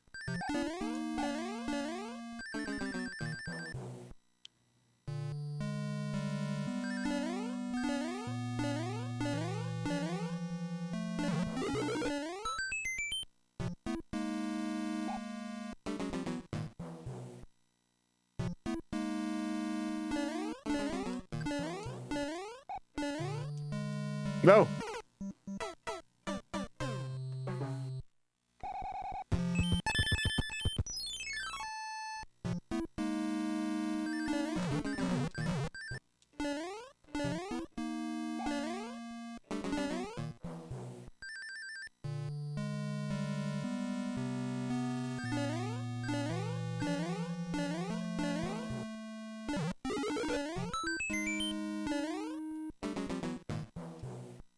Whoa.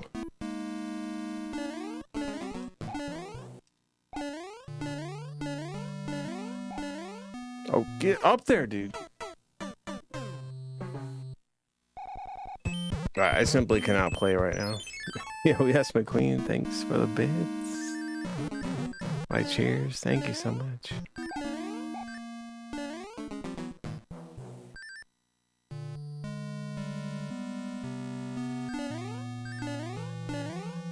No, I'm not throwing for content. There's no way I would ever do that.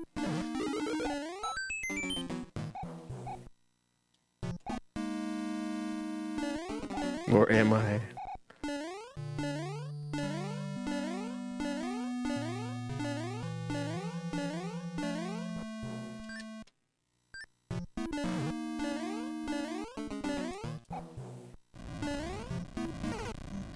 Alright, no, I really tried to make that jump. Come on. Ouch!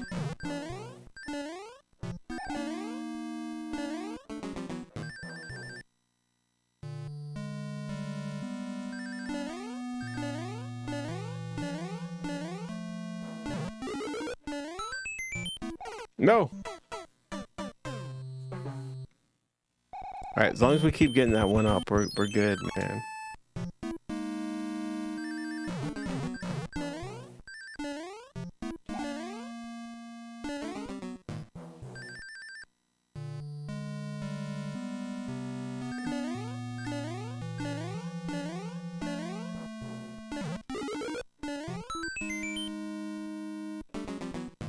Yo, that perfect ouch.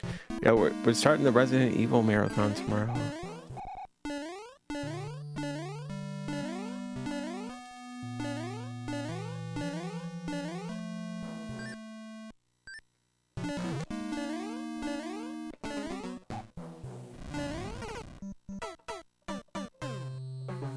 Yeah, this game's killing me right now.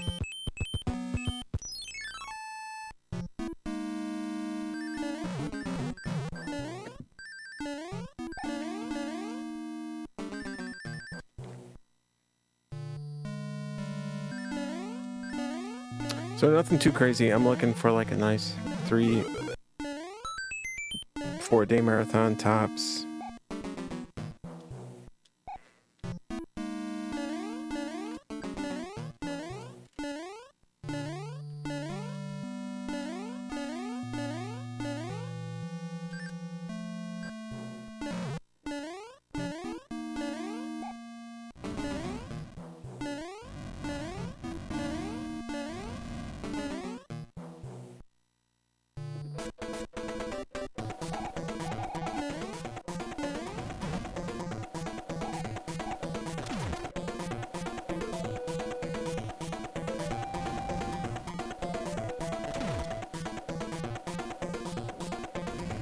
Here's Bowser.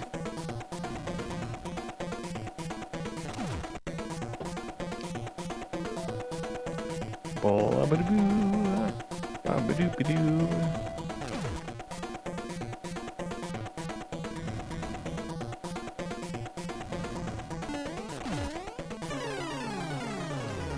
Hey.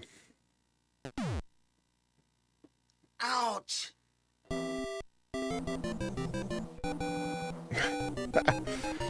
Yo, hardest game on the list right there. Get in there.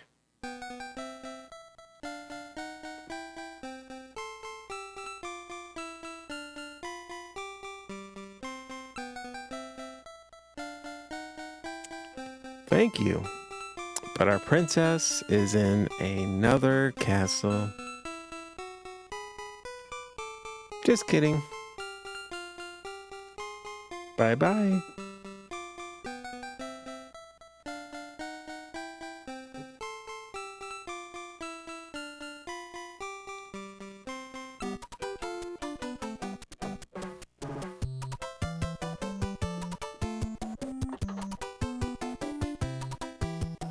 All right, so how many beers deep are we? Yes, we're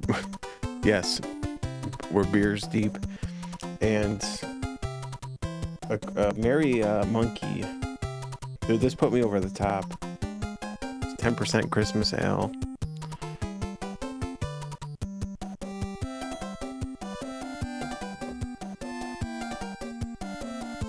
How many beers deep? The answer is yes.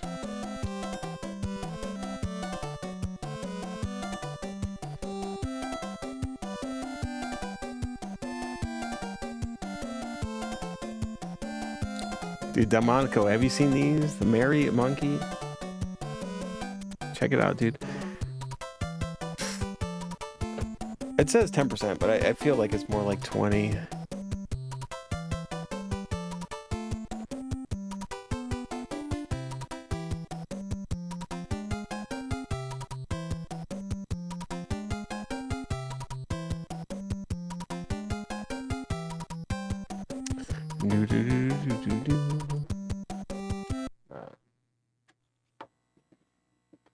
You had one the other night? Yeah, they're pretty tasty, man. It has like this sweet tart cranberry taste to it, which is really good.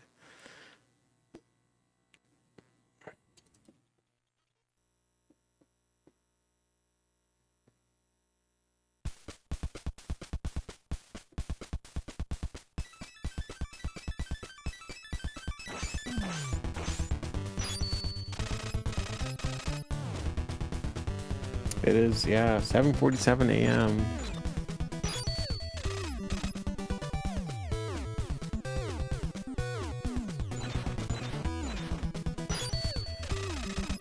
We're living it up here, man. We're gonna have to take it easy soon, you know, sooner than later, so you gotta live life while you can.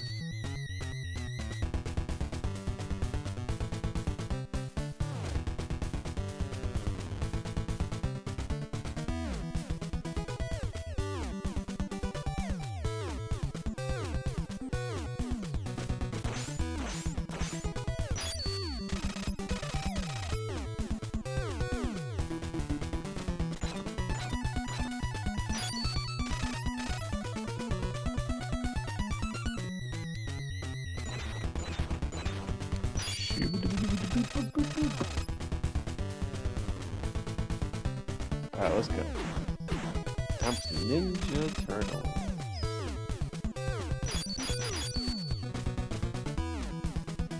Alright, we're gonna try to do a little manipulation here to get the Technodrome in the right location. Doesn't always work, but we're gonna try. Let's go.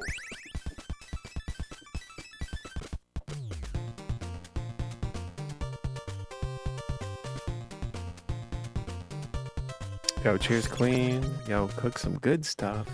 Let's go.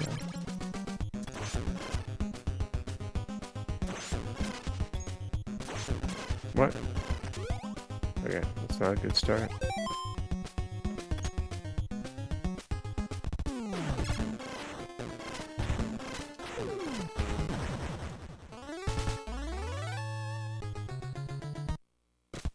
We have Munkin Lad.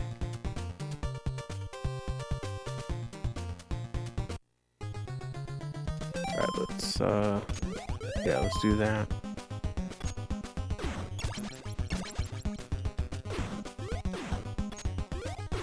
Whoa.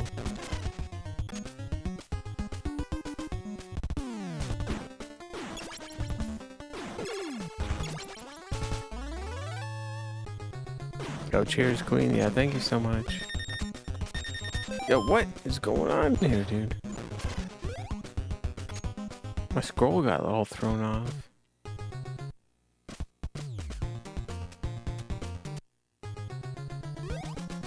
Craving a steak and shrimp burrito.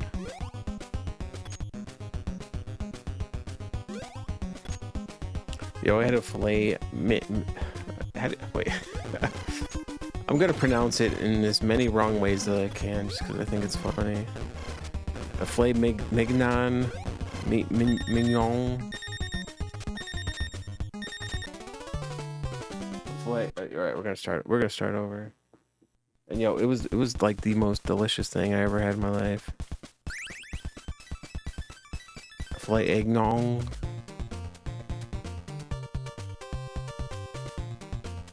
And yo, I cooked it to a perfect medium, like, it was a little on the rare side, but it was like a perfect medium, dude.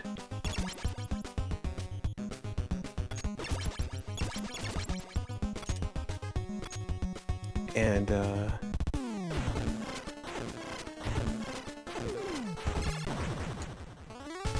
don't know where I was going with this, but I thought it was perfectly cooked. And of course the lady was like, "Oh, it's still bleeding." I'm like, "It's not bleeding, man. That's how you cook a steak, dude."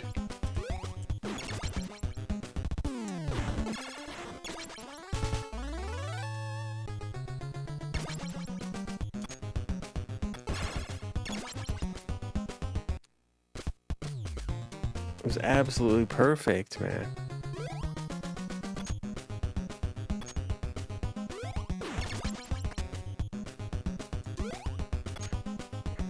Like, I get it, though. Like, at the same time, I get it. I don't like medium rare. But, like, a medium is, like, perfect. You know?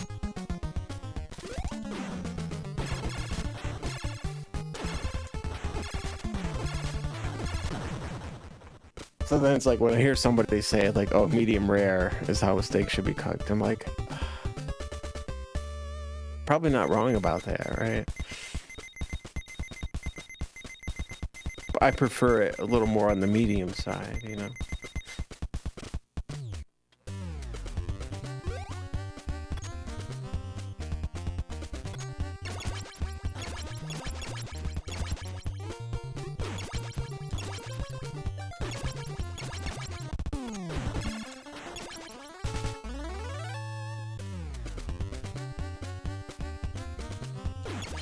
Like a warm pink center. You know, don't we all?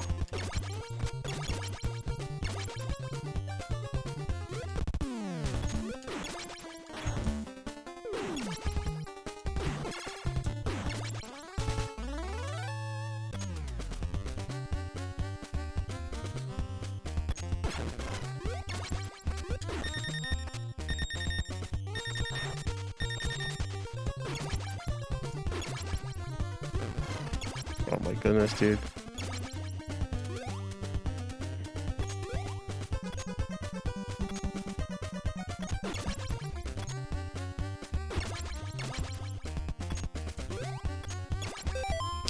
No, but dude, this steak was like perfectly cooked, man. I was like really proud of myself. Like,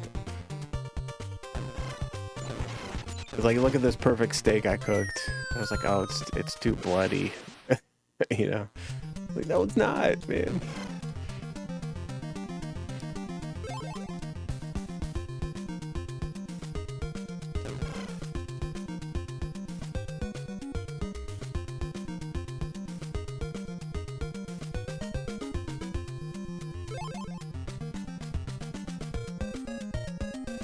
Yeah, we're talking about steaks. Yeah.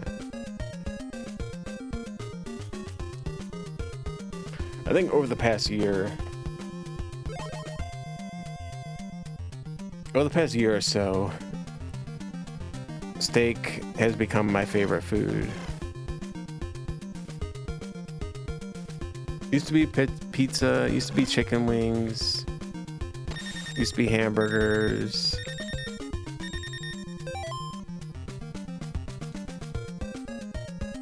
Well, cheeseburgers rather, not hamburger. Who the heck likes a hamburger? It's got to be a cheeseburger, right?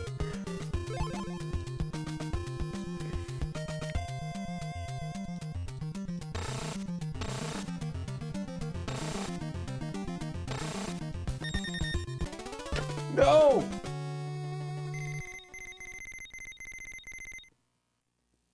Oh, dude, that's the worst place to die, man. I pressed start as I got hit, dude.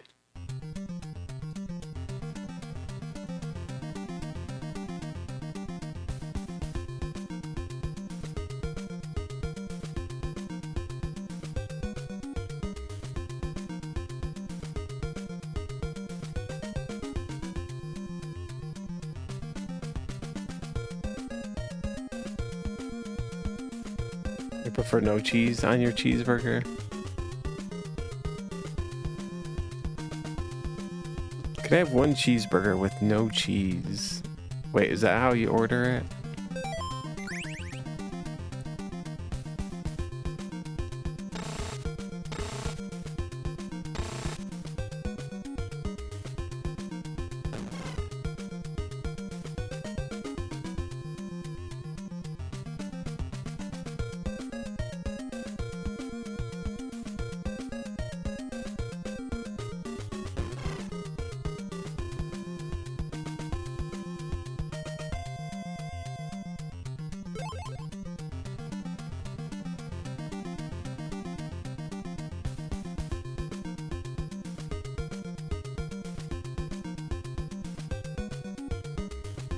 I want a hamburger with no ham. I don't like pork. I don't want ham on a burger.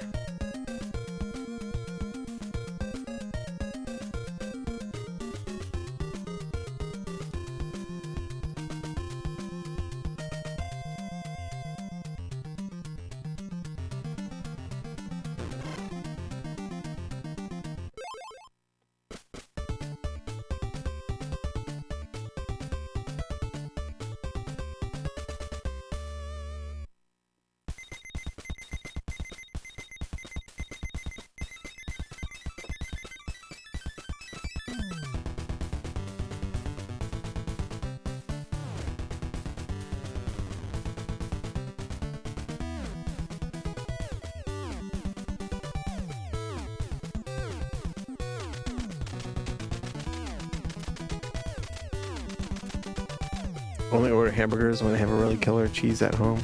Yo, do yourself a favor. Next time you're in the grocery store, look at the package of Kraft cheese. Like, look at the ingredients, and then pick up a package of, like, actual cheese and look at the ingredients.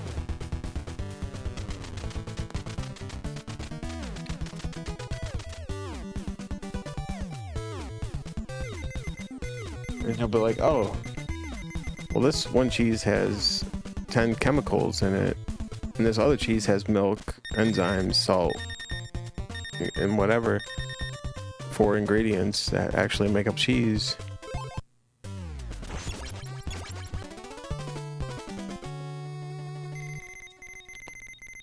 Cultures, salt, enzymes. Yeah, yep.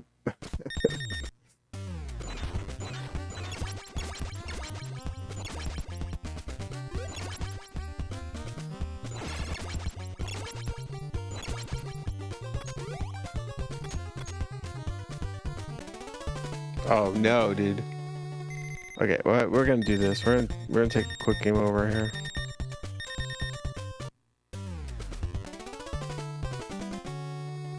Yeah, you ever ate a Kraft single unmelted? It's absolutely disgusting, dude. It's like, oh, like seriously, like it's vomit inducing. I think it's that bad. Melted, yeah, it's totally fine. But try to eat that bologna like as like a piece of cheese. It's absolutely disgusting, man.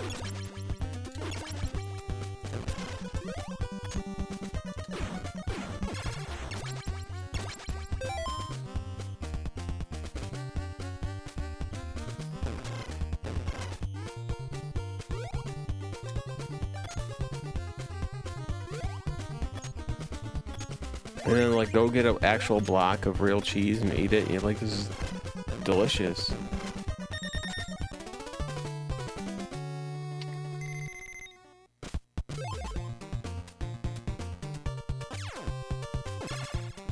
There's a significant difference, man. It's like engineered to be melted and like tastes good only when it's in that like state or form or whatever.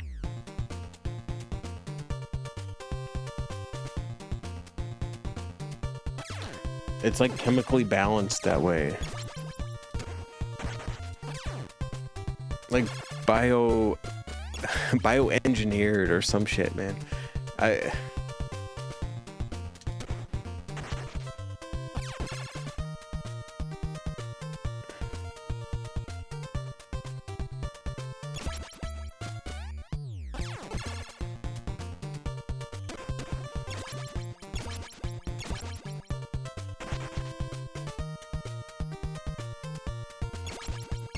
It is engineered that way. That's exactly what it is, right?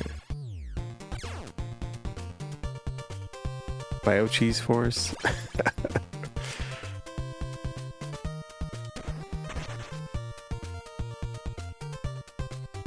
Fat-free butter. It's margarine.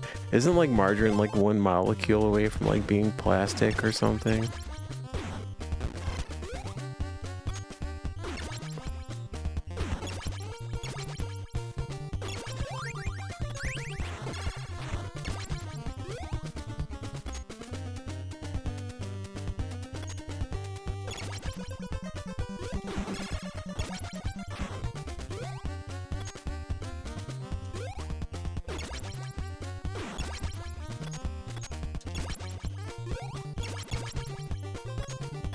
Oh, safety pizza. No! What? He just like stood there, dude. At least we got the safety pizza though. Got the penicillin pizza.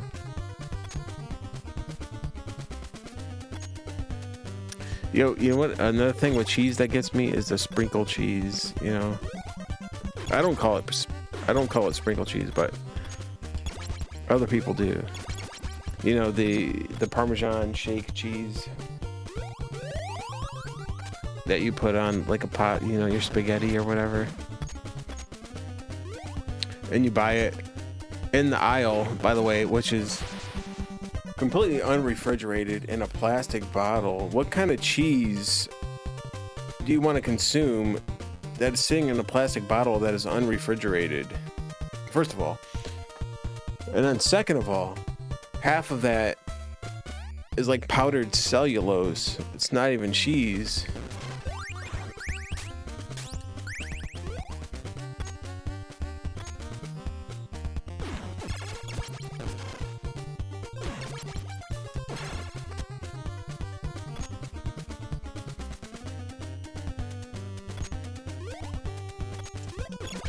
I refuse to buy that stuff, man. Absolutely. I will get in the fight in a grocery aisle over that stuff. I am not purchasing that in any way, shape, or form. It's not happening. If I am in that store, I am not buying that. Absolute rubbish. I will have no part of it. I am not consuming that. I'll spend the extra dollar to get real cheese.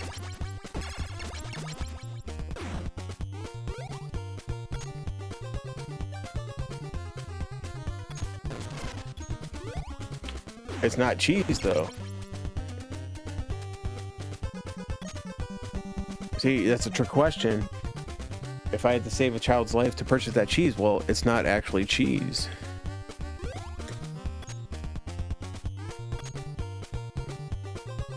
Just get shredded cheese? No, that has the same stuff in it. Just get a block of cheese and shred it yourself. Dude, I'm telling you, it's 100 times better, man. Do not buy shredded cheese either. It's all powdery. You know that powdery stuff that you feel on it? That's not cheese, man.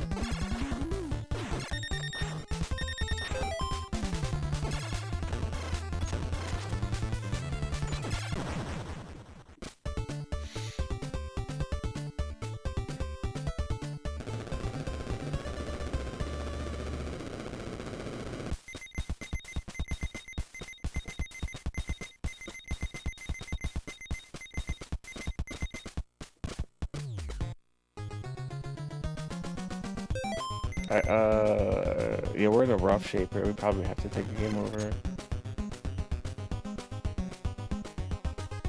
Although, let's try and get this pizza here.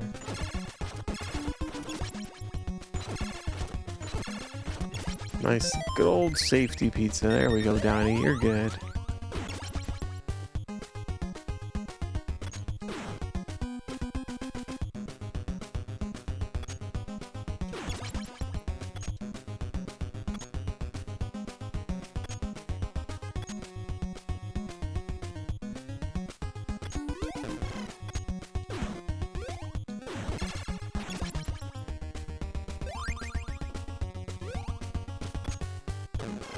I don't know, man. I think a lot of us don't realize, like, the difference between the quality of some of these products until you actually, like, do your research and do the damn old school Pepsi challenge on that stuff, right?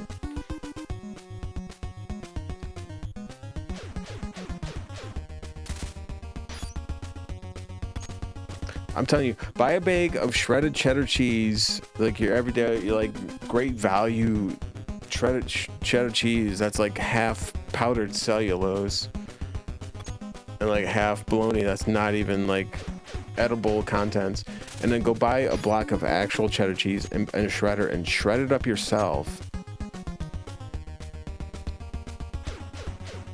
Dude, light years of difference, man. It really is that significant.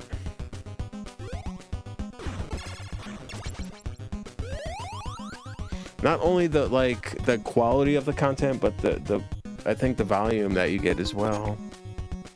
Shredded cheese is, dude, that's another thing I will never buy. Buy a block of cheese and a shredder and shred it yourself. A million times better. There's no debate about it. It's not even an argument.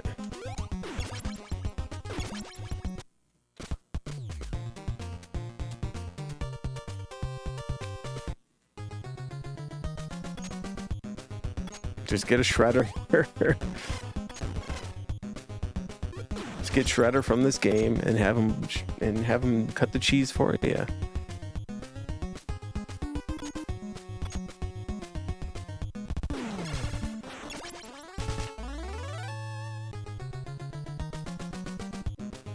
I think that's one of my pet peeves. What I realized over the past year is, dude,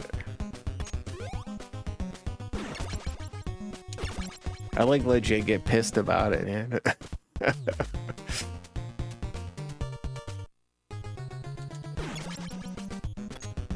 had this argument with my girl in the grocery store about this the other day. I think that's what this is coming from. She wanted the sprinkle cheese, and I'm like, dude, I went off. I'm like, I am not buying that. And she's like, I want it. And like, I made my case and my argument, and she's like, yeah, you know what? And after, you know, we did the comparison of the quality of the product, turns out I was right.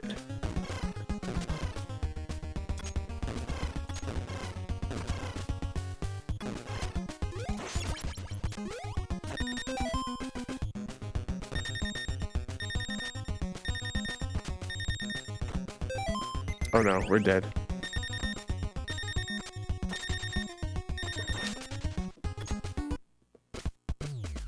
And she went and bought the Kraft sprinkle cheese anyways. No, we did not. We compromised and bought another cheese that didn't have any cellulose in it.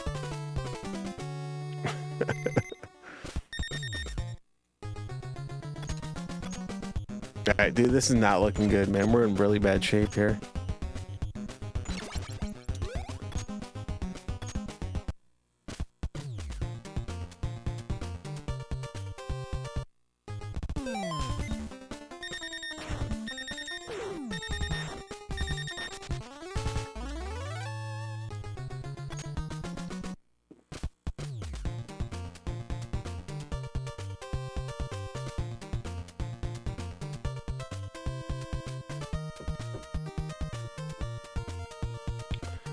But I'm telling you, dude, 100%, I will swear by this. Get a block of cheese, shred it yourself, and buy and do this experiment at home, man. It's a science experiment, right?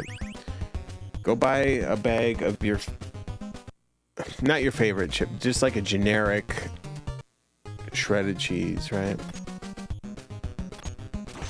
Your great value or whatever, the lowest of the bologna. And dude, Pepsi challenge that stuff, man, and tell me your results. Dude, it's night and day, man. It's not even close. So to me, I look at that and I'm like, the quality of the product that they're like serving people is absolute rubbish compared to what you can get on the other spectrum of the you know, the product, whatever it may be. And that's just cheese we're talking about.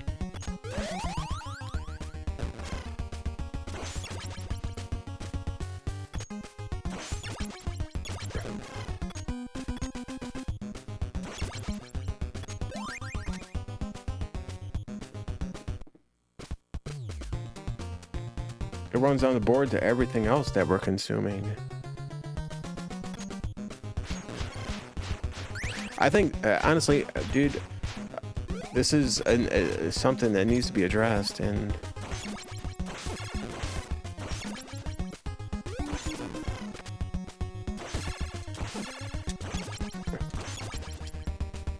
I think us as human beings need to rise above and say, no, we're not going to be fed this rubbish anymore.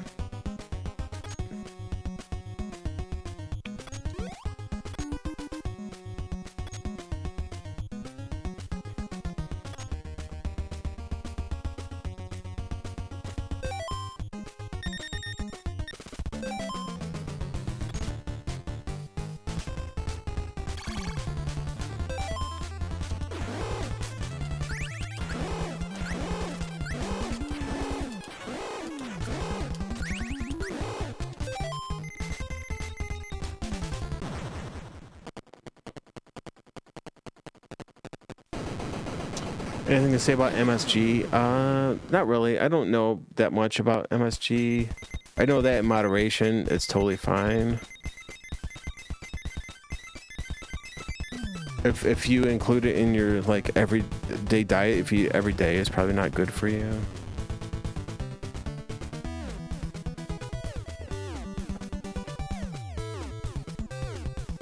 it's a flavor enhancer. It's not that it's not overall not that bad for you. It's like we were led to believe.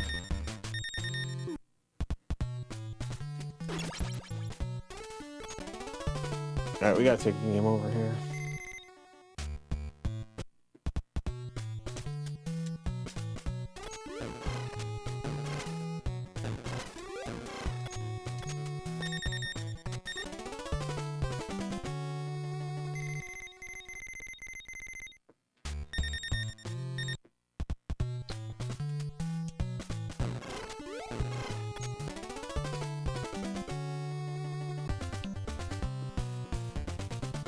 One question about beer I drink. A good proper ale is far better quality than mass market American ale or American lager.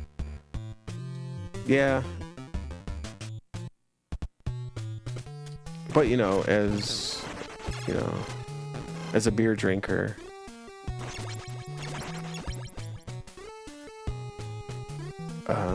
sometimes I don't drink beer for the quality of the beer. You know what I mean? But that's just because some would say that's an alcoholic.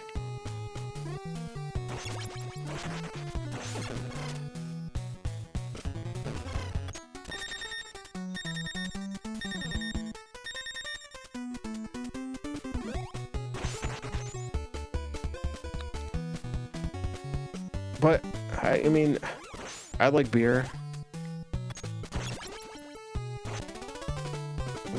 What am I doing here? I game overed, so I know upon a game over, I know the Technodrome's gonna be in this hole down over here. So why did I even go in there?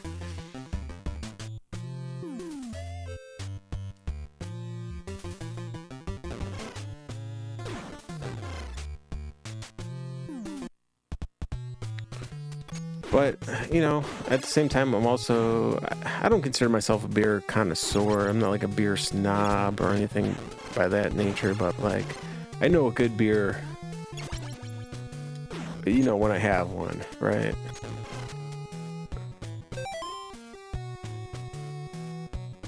And I can appreciate it as such.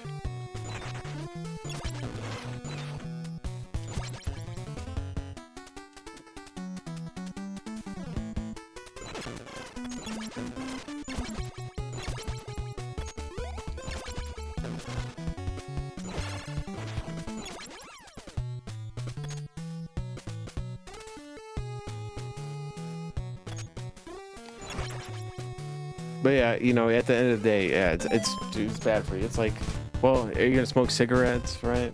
You're gonna smoke filtered or unfiltered. Well, filtered's better, right? And if you're only smoking one cigarette, a pack of cigarettes a year, it's really not gonna affect you that much, right? Same thing with beer. If you're drinking, you know, a case of beer a year, it's really not gonna matter that much.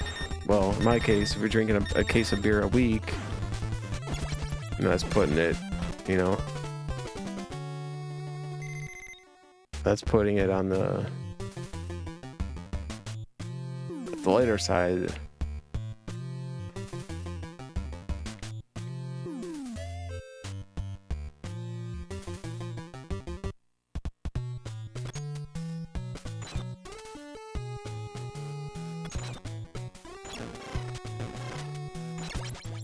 It's all, dude, honestly, what I firmly believe, yeah, it's all about your intake and habit and whatnot, but genetics, oh my goodness, I think genetics are probably first and foremost.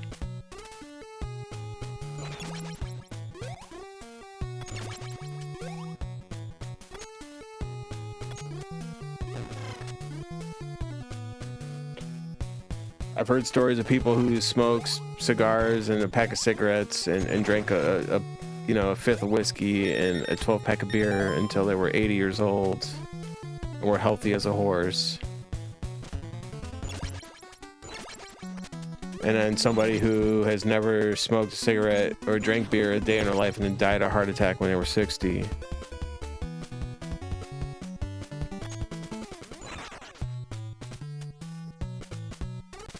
So like, you know, what is it even? What are, you know?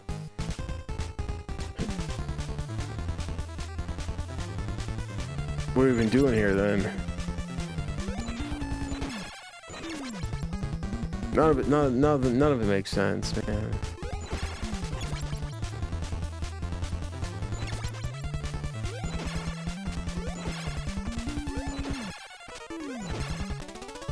Yeah, no, it's some of that exceptions to the rule, maybe, quite possibly. Dude, I just had a hard game over right there. I was not even paying attention.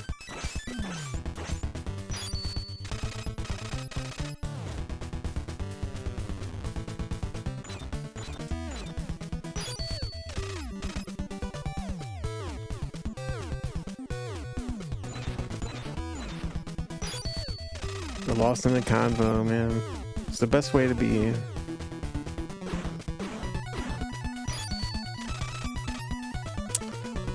Making decisions based on outliers is spending all your money on lottery tickets because you saw someone win before it. Yeah, absolutely, 100%.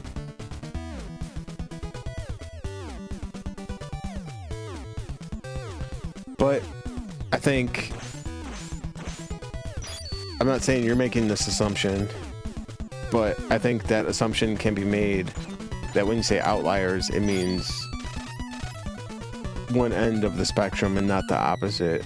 Outlier can be over here and also over here, right?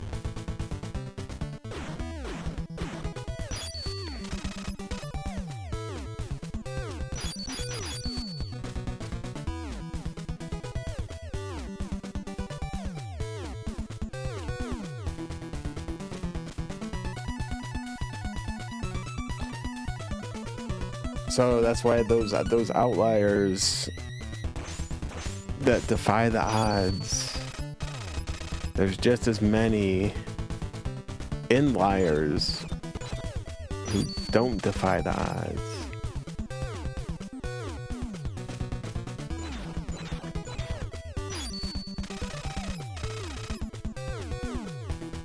Yeah, we're gonna play it back. What the heck? I mean, we gotta beat the game.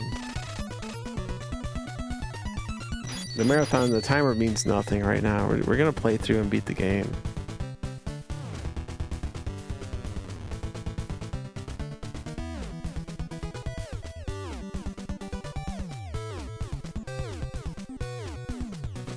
Stop the clock. Yo, the clock never stops, man.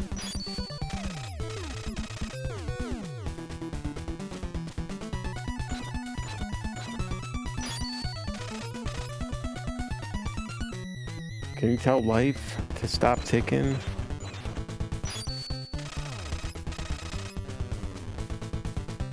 I don't think you can, man.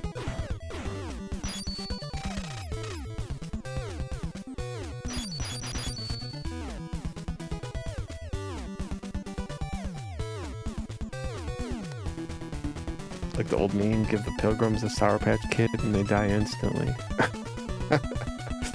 Yo, probably, man. Of shock, yeah.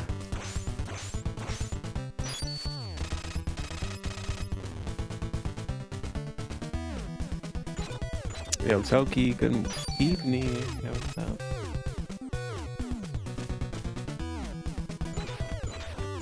I'll do it live. Alright. We're gonna play again. I mean, we're gonna beat every game on this list today. There's no doubt about it. So we're gonna play this again. I just gotta get up and stretch, run to the little turtle's room. Yeah, dude, this 10% beer has taken its toll, man. There's no doubt about that. Yo, Astro, Felipe, thanks for the good luck.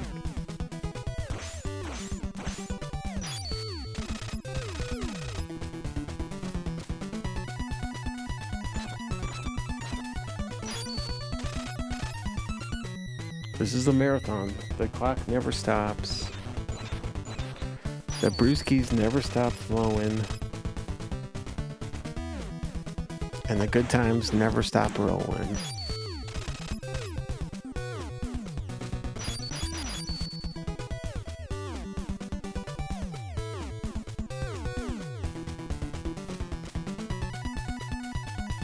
And holy baloney.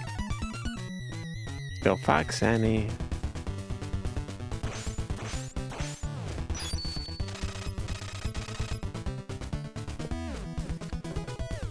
Turns out you had enough for it. Yo, cheers, Fox Annie. Thanks for spending 1 million baloney bucks on that VIP badge.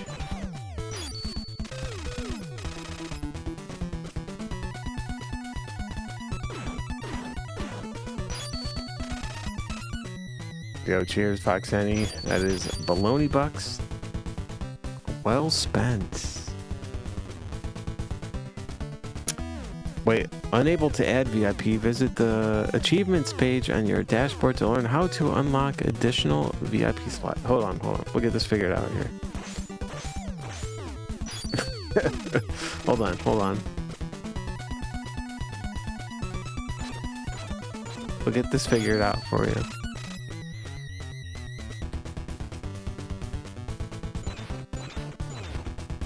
Yo, how do I see how many VIPs are available?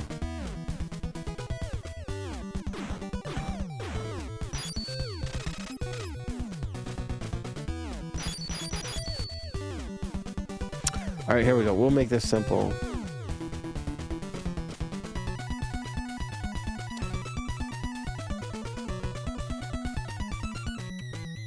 All right, NY31. You have been granted moderator privileges. Should free up a VIP spot.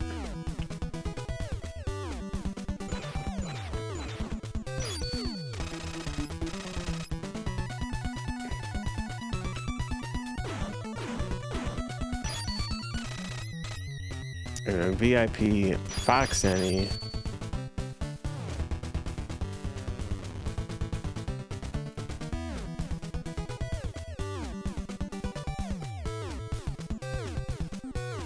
You have added Fox Annie as a VIP of this channel. There we go.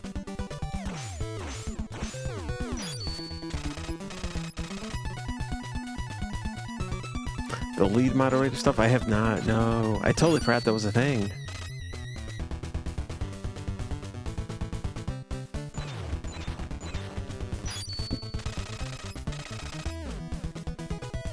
I guess that's one way of doing it. Yeah, there you go, Fox Annie. Cheers.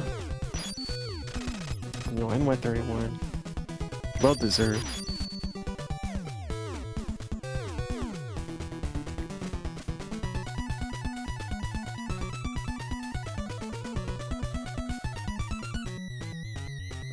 Alright, yo, thank you guys so much. Let me use the little turtles room real quick, and then we're gonna run this back and beat this damn game. So give me just a minute. I'll be right back.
Wait, I'm muted. Yeah, there we go. There we go.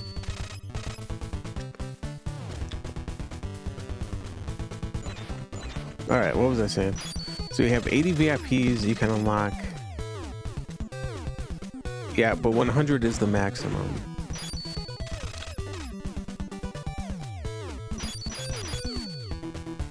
Yo, Minnie, thanks for the support. So I'm trying to see, actually, like, there's no...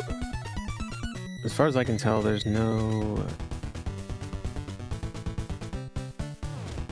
thing to click on that just straight up tells you how many VIPs you have. You have to go to, like, community, roles manager. And even, like, roles manager, it's like, okay, well...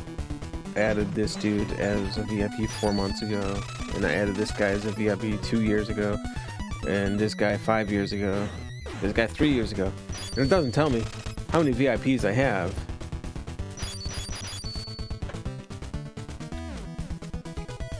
Like, some of this stuff is like totally unuser friendly.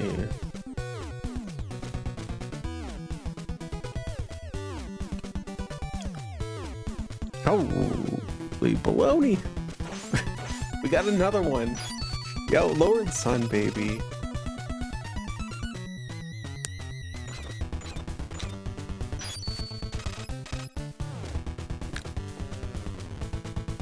Yeah, but as a proprietor of this channel, I should be able to look and see exactly how many moderators and VIPs and subscribers, or whatever the case may be, at any given moment, and be able to tell that exact number, right? I mean, that just makes sense. And that's not the case, really, in most of those things.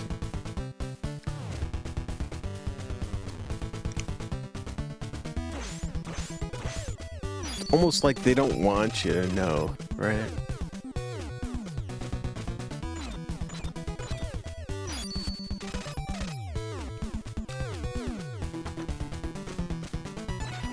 So to find out how many VIPs I have, I have to like click on, okay, this guy's a VIP, and click plus, and it'll tell me I have 80 out of 80 VIPs, and I can't add any more VIPs because I clicked on the little plus thing. Now, I can have 5 artists, but like, I don't really have anybody doing art for me, so it's not really a thing. Editors, you can have editors. No, there's a lead moderator. So, wait. What's the difference between a moderator and a lead moderator? I don't get that. Why would there...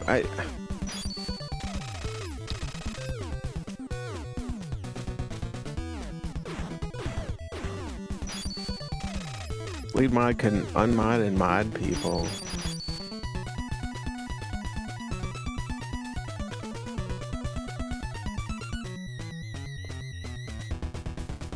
We're talking about my chat posts are art. You're an artist.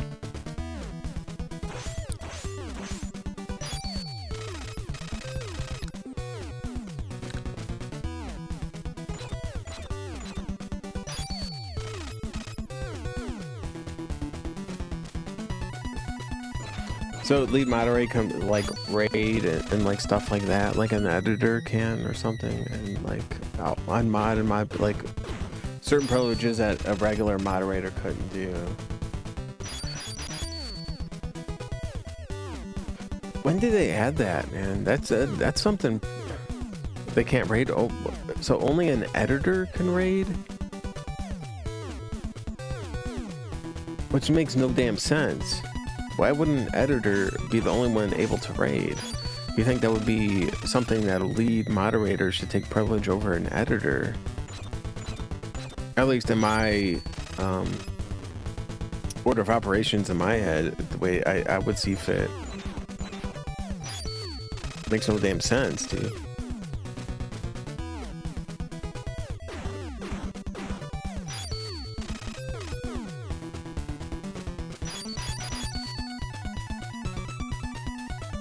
By the way, what does an editor have that a moderator doesn't have?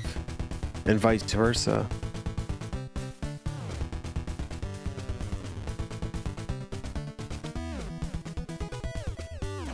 So you can download VODs and edit them or make clips and raid.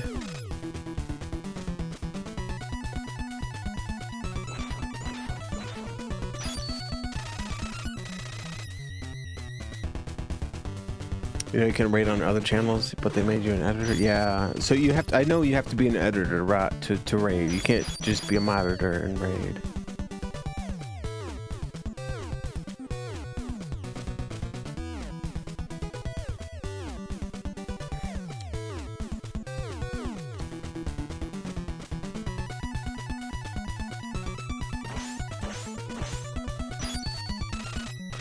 So it's just like an extra layer of security there, like an extra thing.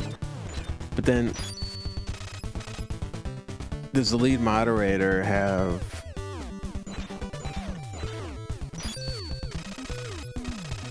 like what does the lead moderator have that the editor, moderator, VIP, and artist don't have?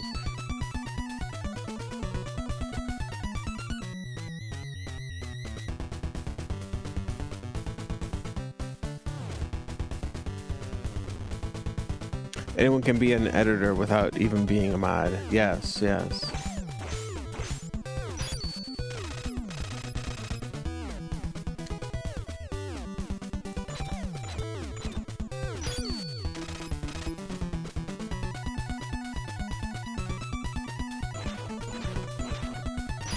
Well, I think an editor... I mean, I'm just like thinking... like straight, like, you know,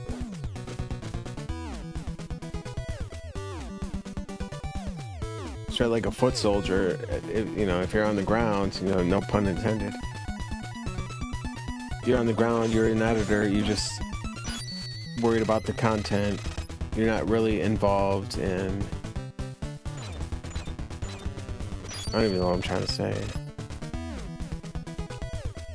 I'm just trying to make sense of this, really, and I can't, man. Is it a paid position? It can be. I mean, I have no employees. I don't pay anybody. I pay with my love and kindness. That's about it.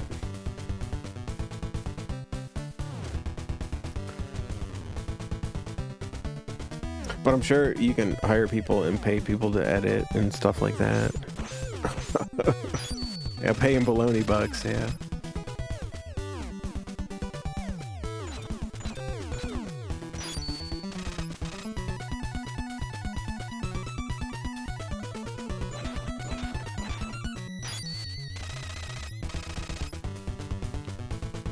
Well, editors, yeah, so editors would generally be more worried about actual recorded content and editing that rather than like what's happening live.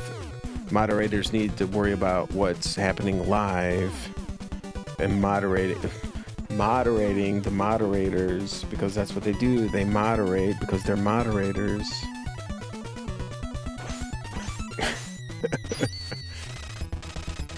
An editor edits. Hence the names. I don't know why I'm doing this.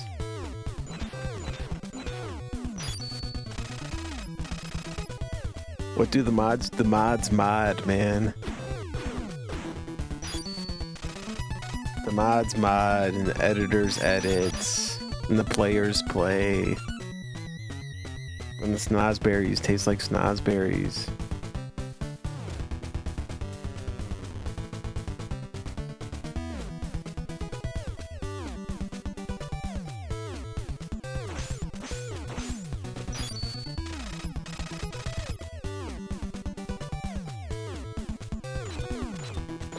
The baloney berries taste like baloney berries. Alright, man. Whatever. Let's play this damn game. Let's get this going here. Get this damn show on the road, man. What the heck are we doing here?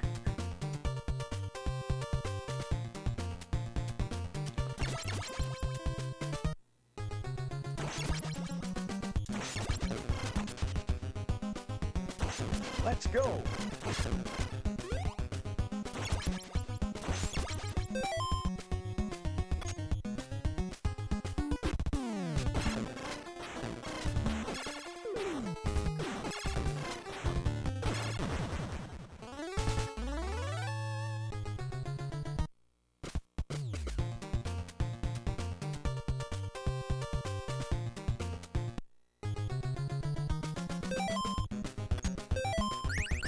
Yeah, get safety pizza. Oh my goodness, dude, this is not turning out so well here. I'm not gonna lie, I'm pretty buzzed right now, man. That 10% beer absolutely did a number on me.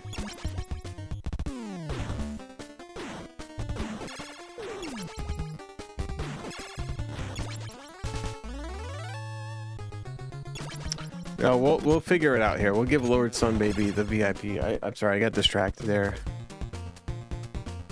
So what we have to do now, we got to think about this. So who is the next VIP that is deserving of a mod? Right, we have to come to that decision. And Lord Sunbaby will get the VIP, 100%.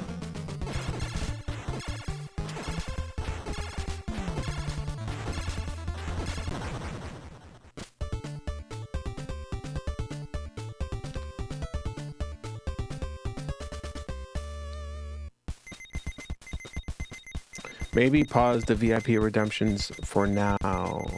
Not indefinitely, but like just for now until we get this figured out. But ultimately, I don't think it's going to be that big of a deal. I think we'll get it figured out before it becomes a problem. And if it's a problem, it'll be a fun problem, right?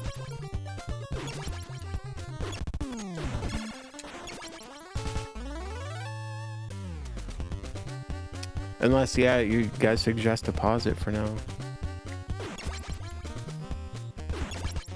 But it's not a bad idea. I think that's definitely something that should happen.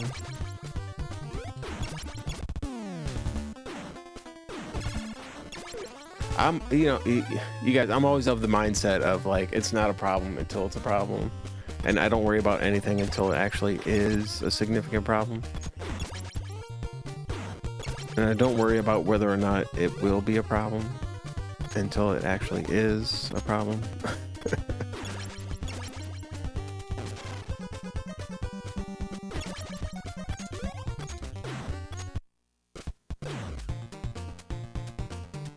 But yeah, since we're maxed out, I mean, it makes logical sense if we're maxed out in VIPs. There's literally no more VIPs to be redeemed, right?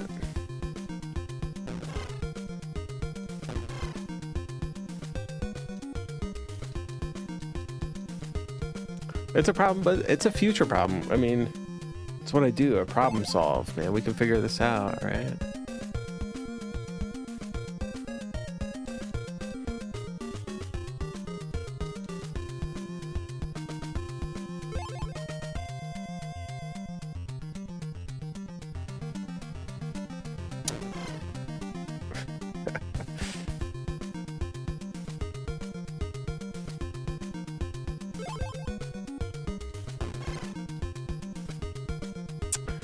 Unique chatters. Yeah, I forget what it is. What? So we have 80 is the max right now. So 200 is the absolute max, which we need.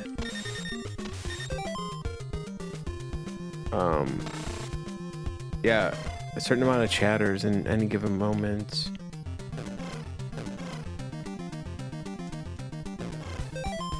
Which it seems like something that should just be able to like happen, but it's really not like as it seems.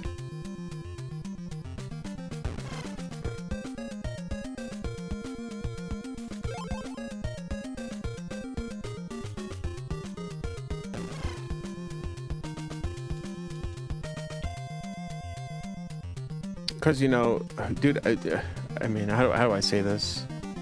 I love the lurkers, dude. I'm one of them myself, man. I really don't talk that much on Twitch as a chatter. I really don't. So like, I get it, man. Let's see. Let's look here. I don't even know. What do we have?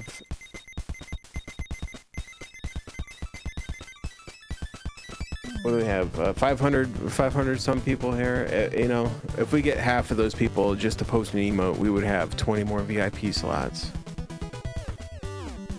Right? But half of those people, you know, half of us are probably asleep. Half of us are probably not paying attention. Half of us just have it on in the background. You know? It is what it is.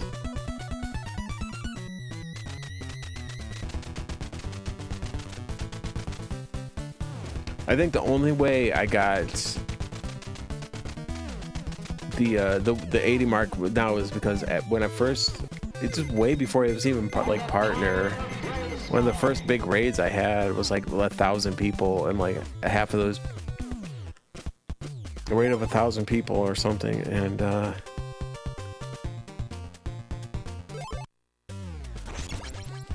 lot of those like posted the raid message or whatever. And that's how we got the 80 VIP slot, and like that was the most sense, and that was, well, about 5 years ago.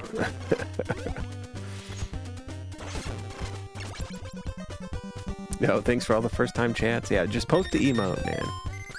So thank you guys. Let's get those extra VIP slots. But, you know, that's just the nature of the beast. That's how Twitch works, right?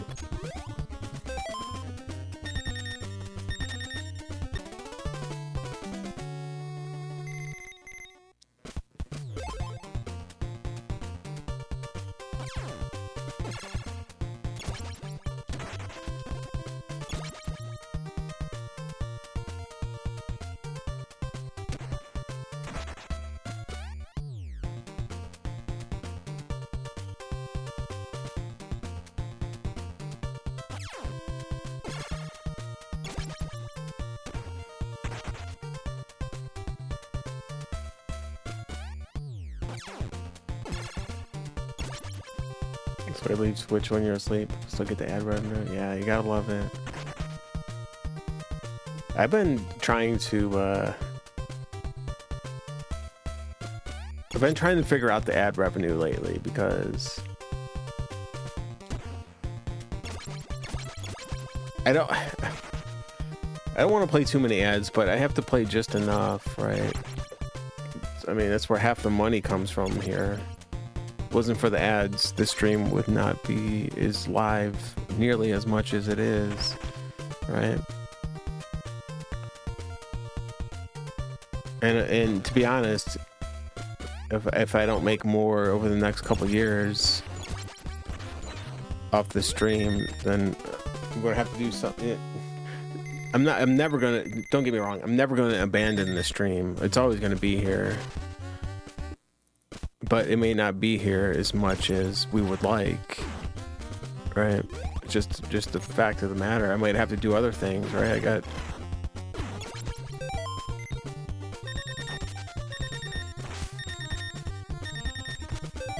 so unless I can find a way to you know, do something about that.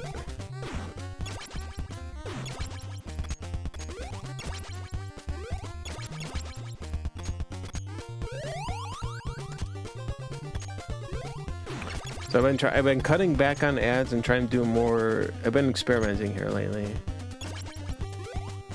Cutting back on ads and trying to do more like strategically. But like that doesn't really seem to work because I'm not really too strategic about it. Right? Because the only thing I care about is my interaction with you guys and my gameplay and what I'm actually doing. Everything else is, it just is. So yeah, I can control it, but it's a whole other thing that like I really don't want to control. Or it can in that given moment, you know what I mean?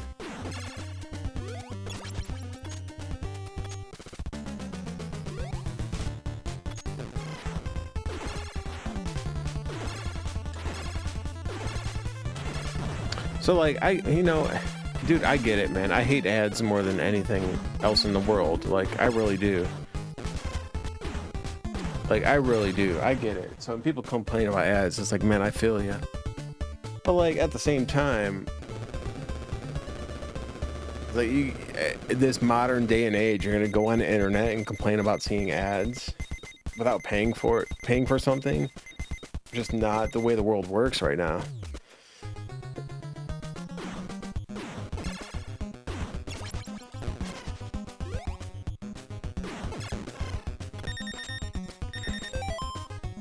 Oh yeah, we gotta take a game over here. Everything has ads, man. Even if you pay for stuff now, it still has ads, right? So at least, here's what I'm getting at. At least with Twitch here, you can pay $12 a month and not see a damn ad anywhere you go, dude, and still support every streamer you watch. It's something that they simply don't advertise for some reason. Get Twitch Turbo, dude. Twitch Turbo, 100%.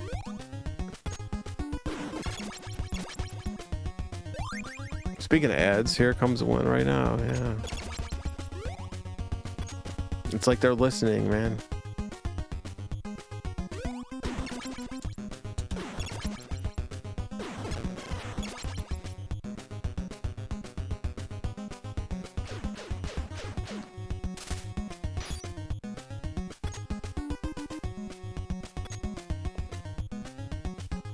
Turbo is the best thing about Twitch, almost. It really is, yeah.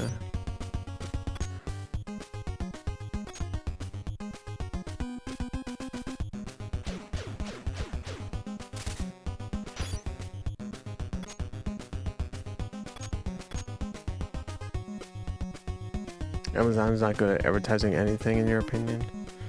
Worked for them for the years, yeah. Well,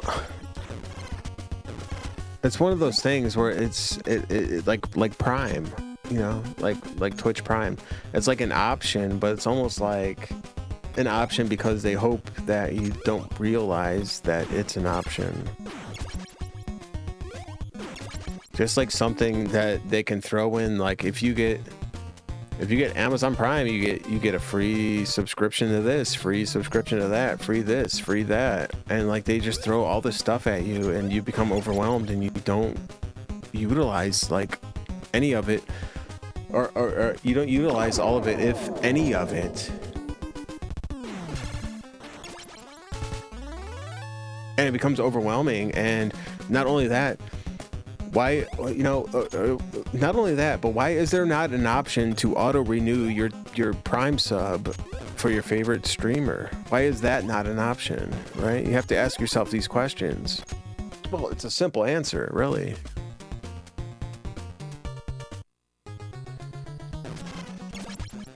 And we all know it.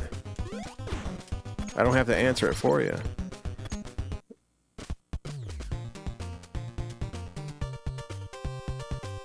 Yo, Slick Wilderness, yo, thanks for that Prime sub.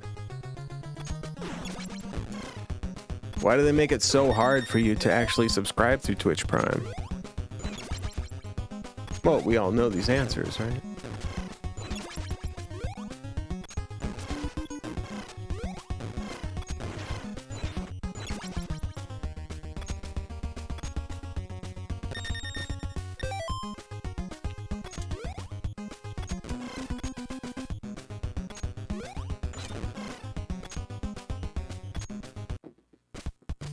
They give you these functions, these wait, what's the right word for it? These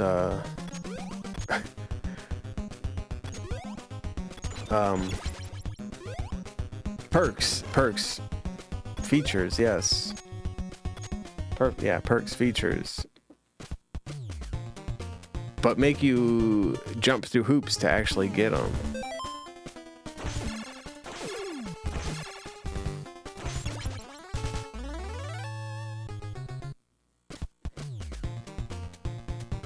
and then, you know, and then rely on the fact that you're simply just going to forget about it because it becomes too much of a hassle to renew it or keep up at it. Right? That's how these things work, man. Until we all like realize and awaken from that, nothing's going to change.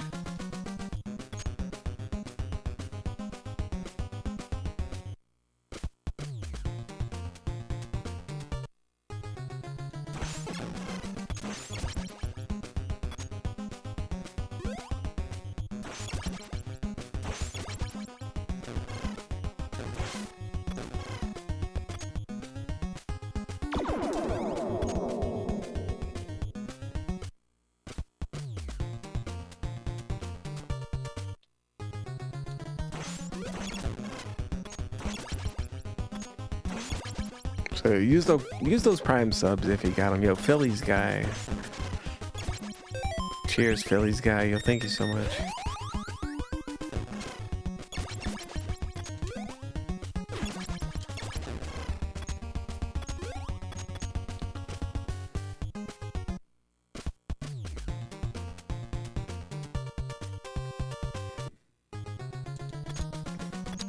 But you know, like.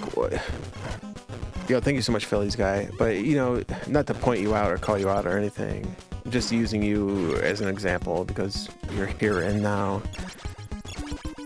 But, like, why is there no option for you to be like, oh, I like this guy. I spend my money on Amazon Prime every month. And they auto renew my subscription, take my money out of my paycheck every month. So why can't I click on a button to use this free Prime sub on this guy every month?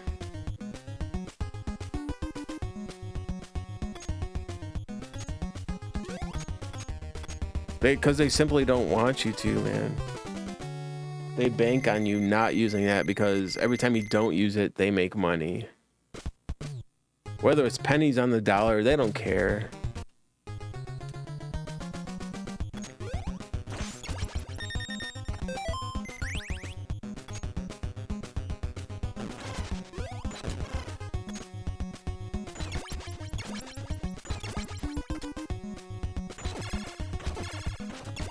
Nickel and diming, yeah, everything, dude. It's a numbers game, and that's really all they care about is the numbers rather than the actual customer experience. And I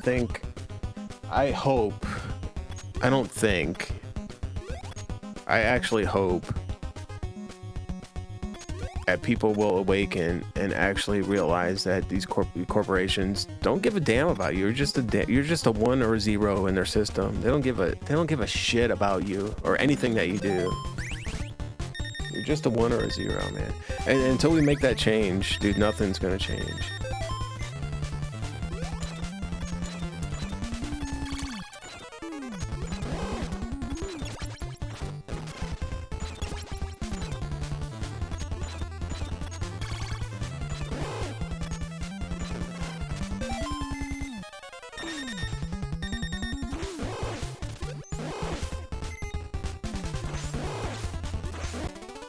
No.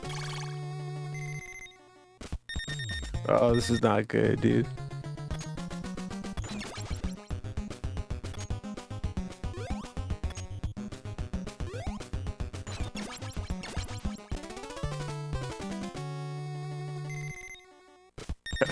I can't play now, dude. I get so like off the rails here, man. All right, we can still pull this off, though. Oh, maybe not.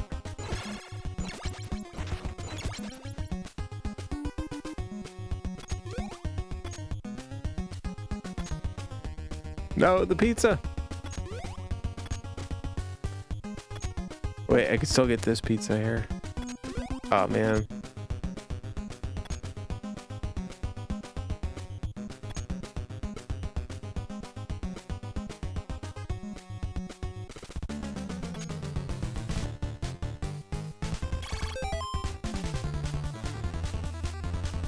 Almost died right there.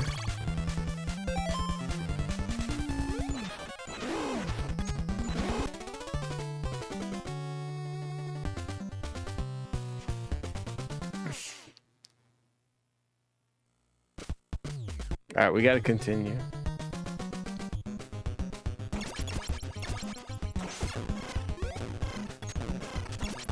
Oh my goodness.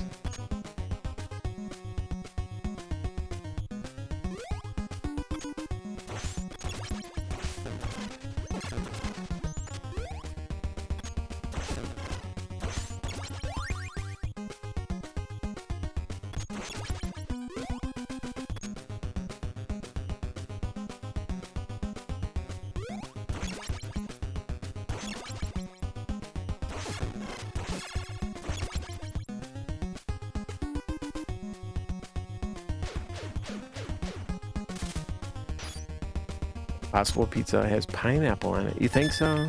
I bet that's a good tasting pizza. Yo, Grammy Jammer.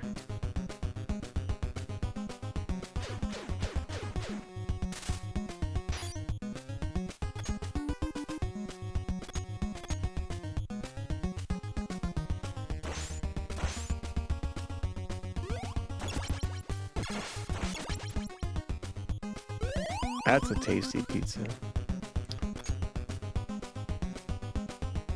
No, cheers, Grammy Jammer. Thanks for the 280 bits.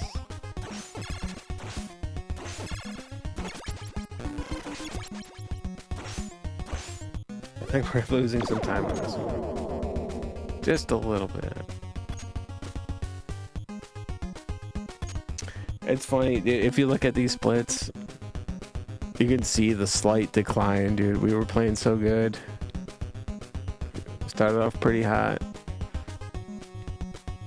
And we lost some time in Contra and Double Dragon, but we still had some decent runs. You know, not anything that we couldn't come back from. And then we did come back. Had a really good Kid Icarus run. Solid little Nemo run. Marble Madness was good. Mega Man 2 is where it started to fall off. And then you can see this.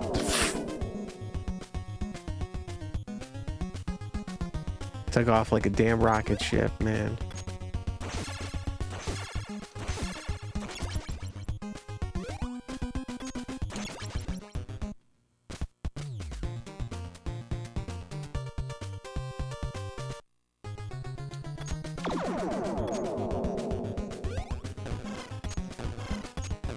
Dude, I keep missing jumps by like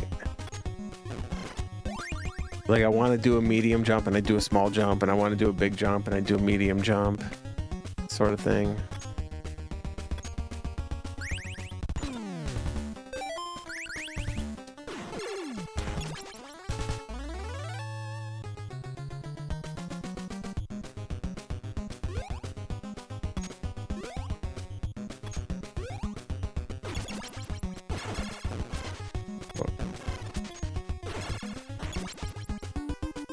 That's honestly, and you know what makes this game so hard is if you can master the variable jump heights, like the small jump, the medium jump, and the big jump, based on how many, like that's it. There's only 3 types of jumps here, but it's based on how long you press the, you know, hold in the button.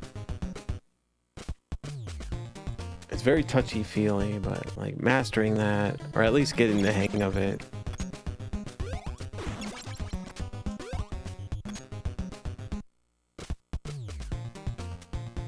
is the key to this game, I think.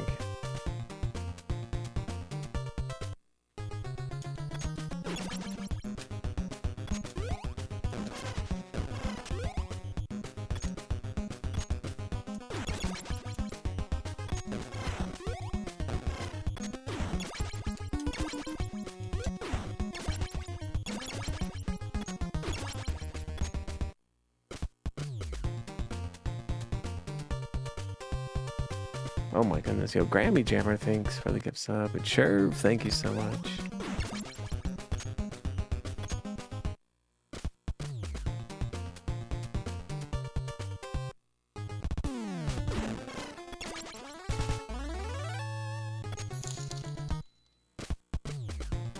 Wait, what was that? Sourcat has become a member. Is that a YouTube member? Yeah, thank you so much.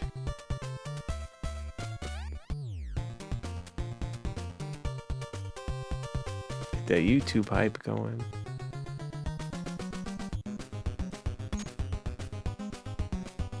Also, YouTube, man, I don't understand it at all. It's so touchy.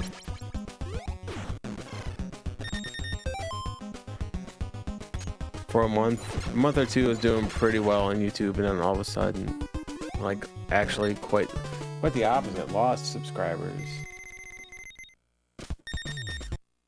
To the point where you're not even doing good, you're doing bad.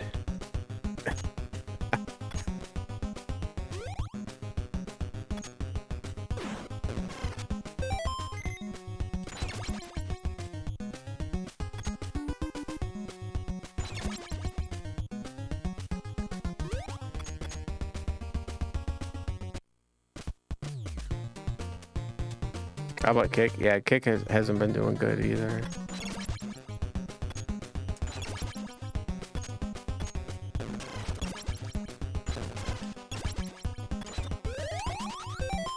Oh, I forgot to switch to Donnie there.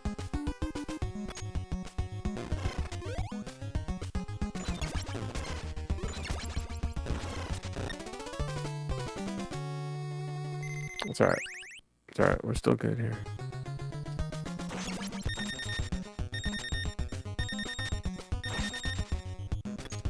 I don't know. I haven't like fully committed to like giving up on Kick, but it's almost seemed like a nuisance. But also, it's like not. Yeah, dude, I cannot play this game right now, dude. Nope. Let's try it again. We're not giving up, man. We're gonna beat it.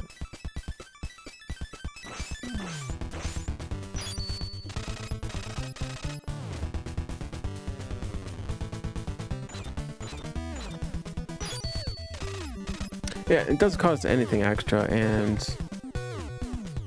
you know, it's also one of those things too, where it's like, well, Twitch. I streamed on Twitch for almost 2 years with like 5 viewers, right? So what if I would have given up on that? You know what I mean? It can be the same thing. There's no reason why it can't.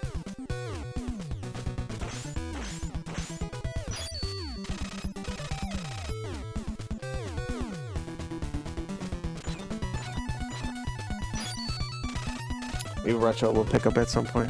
Yeah, dude, I'm honestly holding out.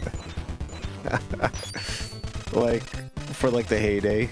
Let's say when we're all like 60 years old or 70 years old, and like all of a sudden 80s retro games become like the hottest thing ever, and like we're all insanely good at it because we grew up at it and we're still playing them.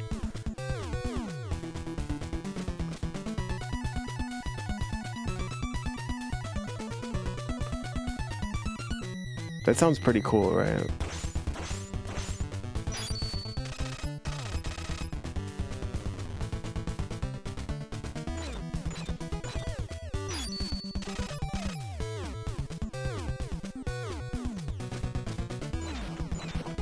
Your 12-year-old is into Nirvana. I love it. Yeah, Nirvana is like becoming.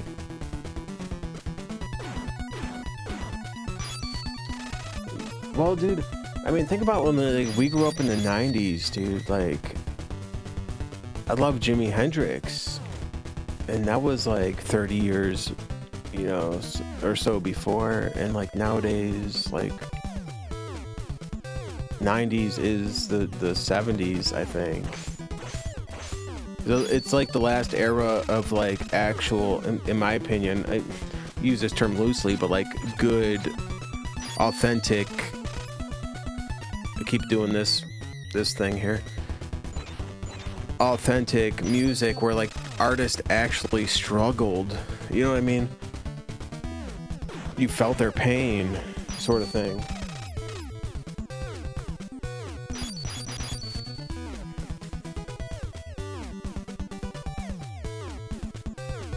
I don't know. I don't know why I keep doing this, dude.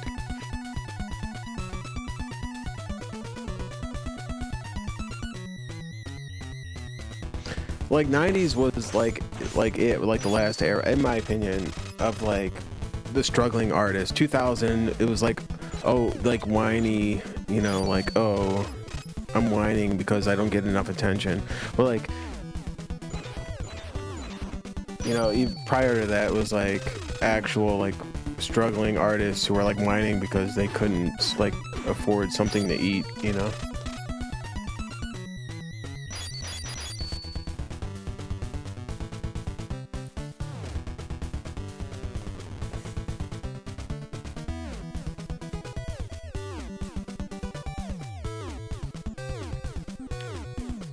It wasn't created for profit. It happened to be profitable. Yeah.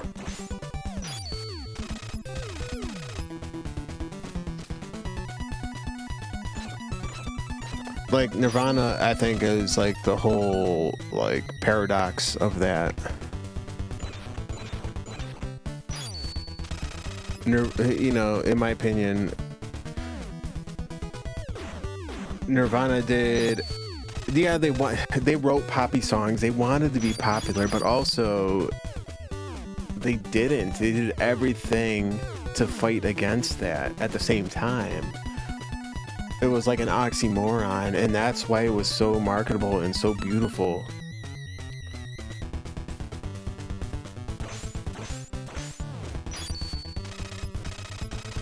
And then, in my opinion, you had Dave Grohl, who was one of the most talented dudes of our generation. There's no arguing that. There'd be no Nirvana if it wasn't for Dave Grohl. As good as Kurt Cobain was, Dave Grohl made that band.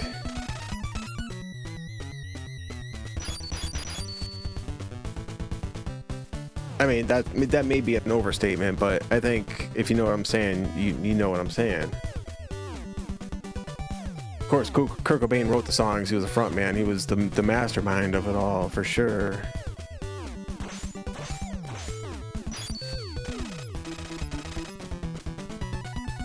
But like, yo, I'm a firm believer as a band is only as good as their drummer. A rock band is only as good as their drummer. And that's, if you don't have a good drummer, you're not a good band.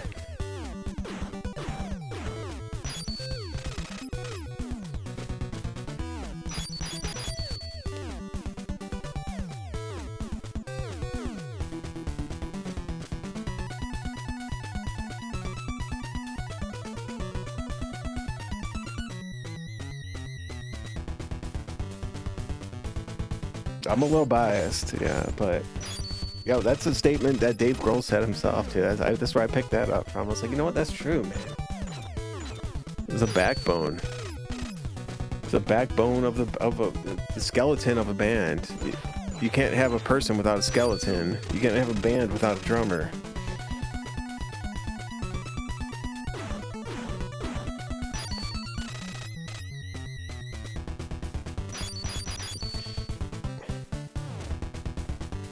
But, you know, I don't know what I'm saying anymore.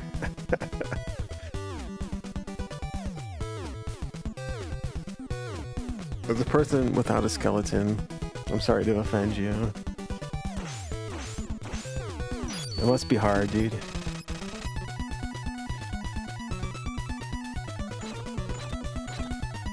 Like, our soundtrack mostly has no drums at all, yeah.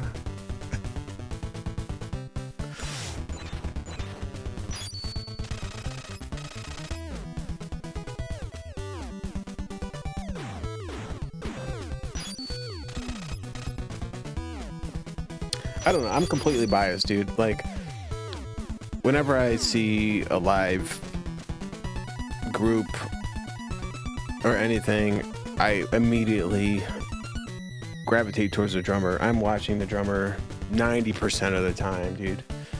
I don't care how good the guitar player is. I don't care how good the singer is. I'm watching the drummer. I mean, that's just me. I know, I get it. It's not just because I'm a drummer. I mean, I've always been like that, and that's why I became a drummer, I guess. It wasn't even... even before I started playing drums, and I played like bass in a band when I was like a teenager, always like the drummer was my favorite part of the band, you know?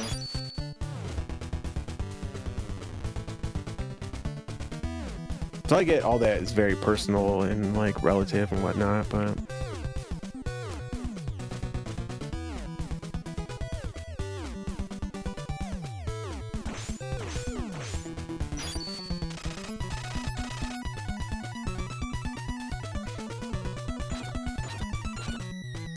I do believe, though, that you can't have a good band with it. It doesn't mean the drummer has to be, like, spectacular or anything. Like,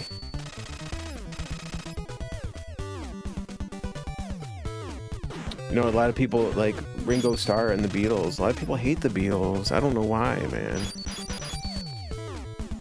You know, especially, like, my generation, people, like, resent the Beatles. And it's like Ringo Starr is not, like, necessarily... like revered as like a great drummer, but dude, you tell me he sessioned with those dudes who were like the greatest musicians of their time and wasn't able to hold his own? Like, he was fucking incredible, man.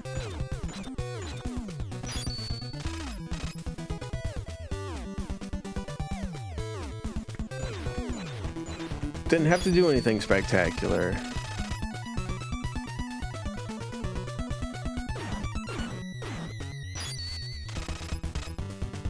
I don't know, dude, I can't hate on the Beatles as much as I've wanted to.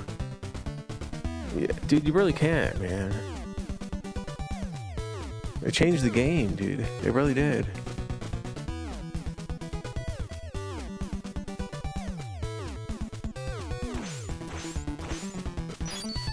Beatles fans are remorseless. I mean, you're talking about over a century, almost, well, not a century. It's a little much, but a half a century. Well, the whole Beatlemania. I mean, yeah, you can compare them to like a boy band back then, like your modern day Backstreet Boys or whatever, you know. But like, fact of the matter is, they wrote good songs. They weren't. They transcended. I'm not a Beatles fan. I'm not defending them by any means.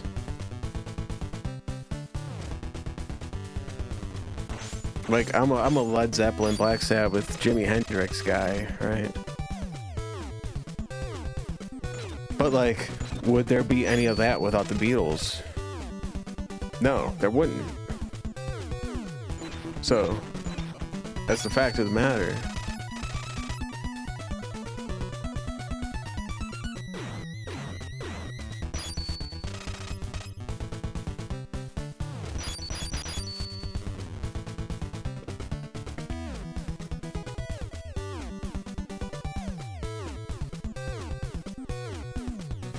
There'd be something else. I mean, yeah, there would always be something else if there wasn't something, right?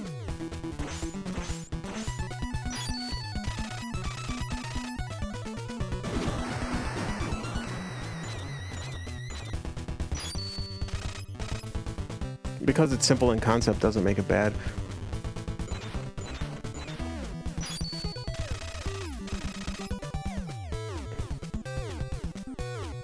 I don't know. I think I've come around on the Beatles because a lot of people hate them, and because a lot of people are hating on them. Same thing with like Led Zeppelin. I've heard a lot of people hate on Led Zeppelin, man, because they say like it's like they're like a cover band and they ripped off a lot of blues artists and whatnot. And it's like, well, you know what?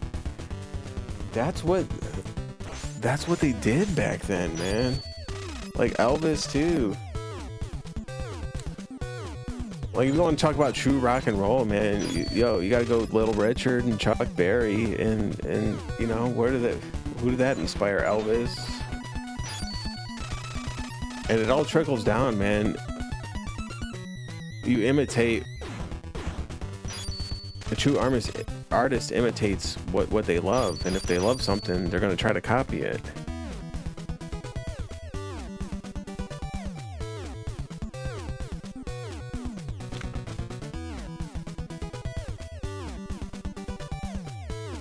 Man, it keeps improving, yeah.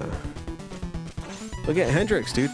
Jimi Hendrix, One of his biggest songs, two of his biggest songs were covers.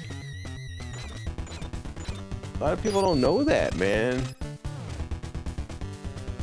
Hendrix covered and ripped off a lot of stuff, dude, and he doesn't get prone for being a rip-off like a lot of the other dudes, but that's what they did back then, man.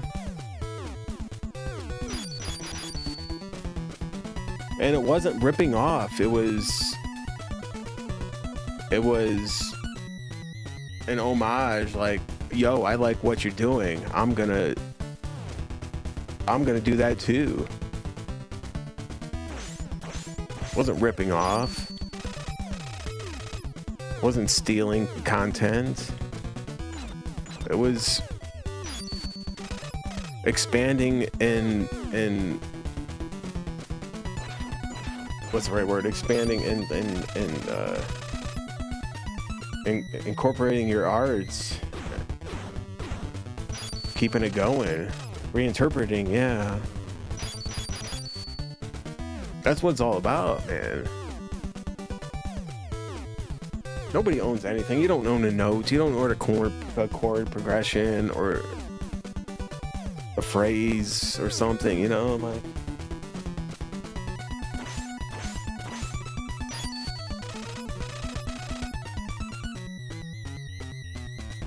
a lot of classic blues songs were shared among the blues community. Yeah, dude. Like I said, look at Jimi Hendrix. Two biggest songs aside from, you know, Fire and Purple Haze were covers. Hey Joe and Along the Watchtower were both covers, dude. By the way, I think Along the Watchtower is one of the Jimi Hendrix version, one of the best recorded songs of all time.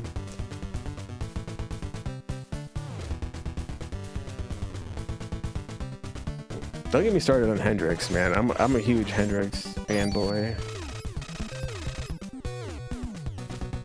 Hendrix to me was like unworldly, man.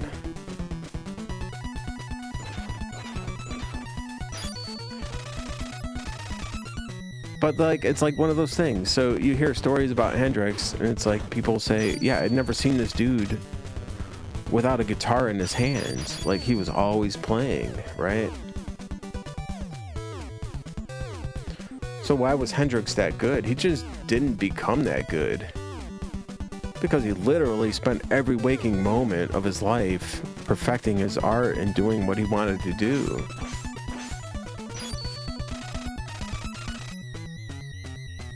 I like Michael Jackson, yeah. I think Michael Jackson was a generational talent. I really do. Now, he didn't play any instruments, but like, name a person more famous and more talented than Michael Jackson. You really can't, man.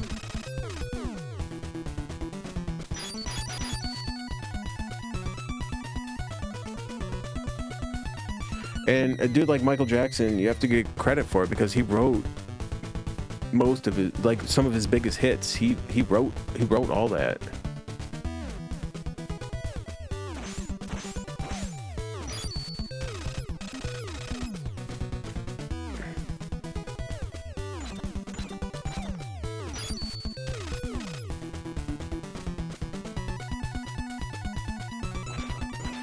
Rival talent, because Prince, yeah, Prince up there. Prince was up there for sure. Prince up there without a doubt.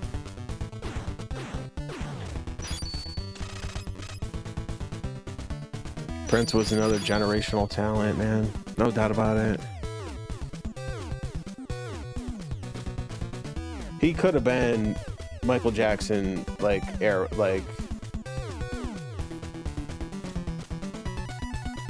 the thing of, like, why they didn't like Prince so much is because he fought them, right? He fought the record labels. He was like, you don't own me, sort of thing, right?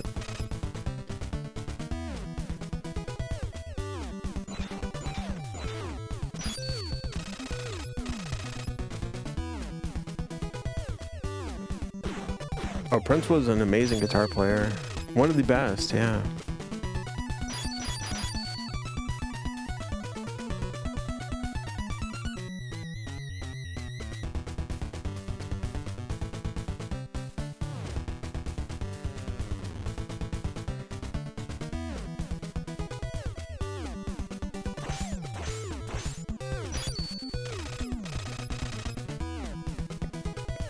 props to the music producer, Quincy Jones. You gotta give some producers credit too, man. I love Rick Rubin. Rick Rubin's one of my favorite producers.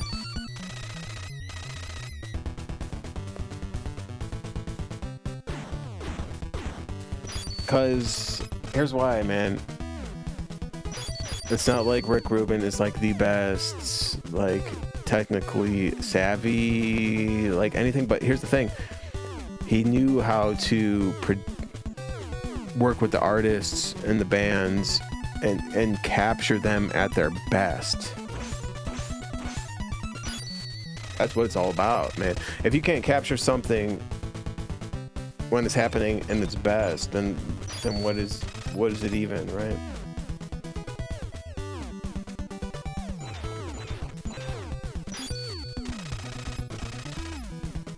Rick Rubin did Beastie Boys, Danzig, Slayer, Rage Against the Machine, System of a Down, Chili Peppers.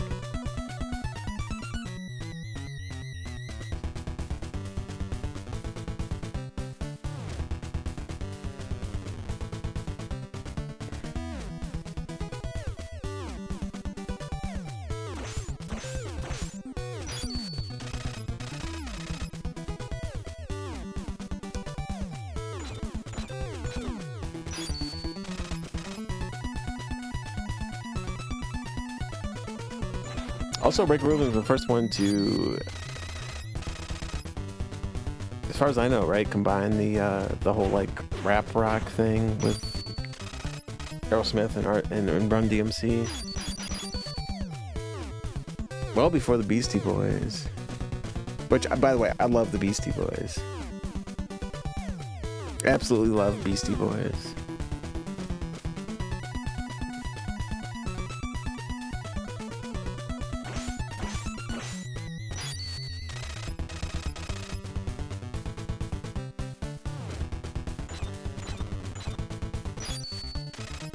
Yeah, dude. I don't think we're gonna finish this marathon, man. We could just sit here and talk for the next hour. I'd be cool with it.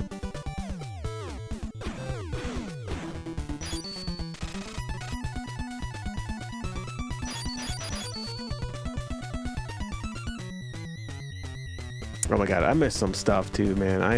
I've been out of the loop here, dude. I'm sorry. Yo, Indian Runner, thanks for that raid from 9 minutes ago. Oh, thank you, Indian Runner. Sorry, man. We've been sipping on the sauce here. I'm a little out of sorts.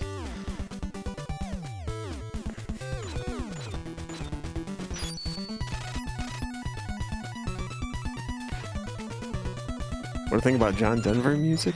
John Denver, yo, got some great songs, yeah. Not really my cup of tea, I guess, but I can't deny, like, good talent, you know, like John Denver or like Johnny Cash or like Tom Petty or there's some good, well, Tom Petty's not even country really that much, but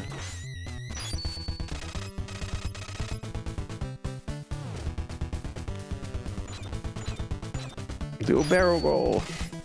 Yo, another brewski. I'll be rolling on the floor here.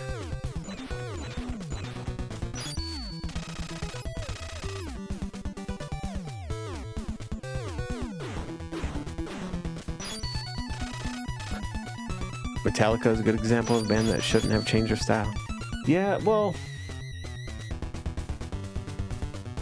I don't know. Here's the thing, man. I don't never want to say an artist shouldn't change their style, because that's the whole point of art, right, is to kind of create art. And what is art really, right? It's something new, something you haven't experienced before. So like if you keep doing the same thing over and over and over, it becomes stale, and then is it really even art? I'm not saying Metallica has done that by any means, but like for an artist to say like, oh, they've changed, you know, like they don't sound the same. It's like, well, good, man. But good for them. I like that.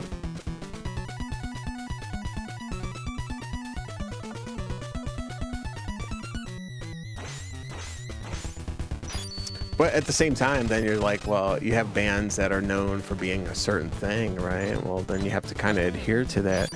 And then, like, think of, like, being in that position where, like, you have to just show up and, like, you have to write songs that are just, you have to write them in a certain way. And, like, you're so pigeonholed to, like, meet this criteria that you're adhered to. Like, that doesn't seem fun, right? As an artist, you want to try something new. You want to expand, break out of that box. If you're a true artist, right?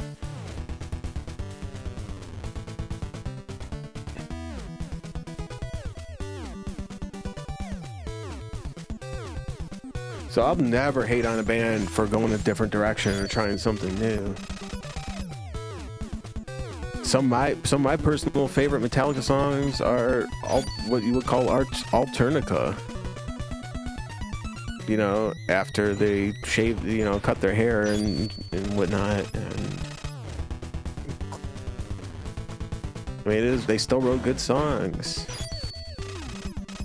They're still one of the most popular bands on the world to this date because of that reason.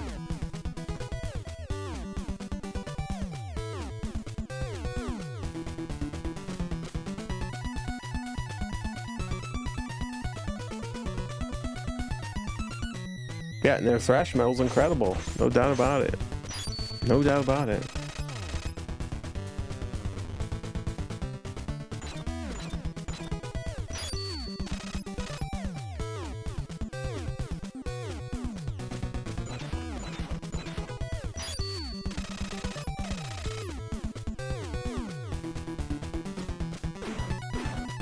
Yeah, we went off the deep end here, man. I love it. I love it.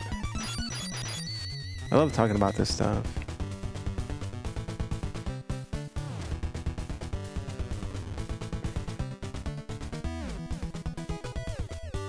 I mean, dude, there's a big what if, right? But like Cliff Burton was the game changer. Think about if Cliff Burton didn't have his untimely demise and was still in Metallica. He was the heart and soul of that band, dude. The driving force. Think about Metallica being a bass-driven band, dude.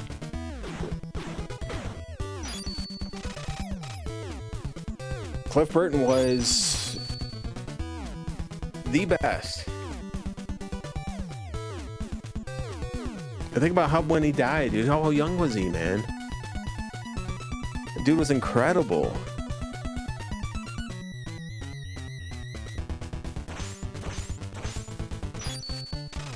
So, like, that has, I think, a lot to say about it, man.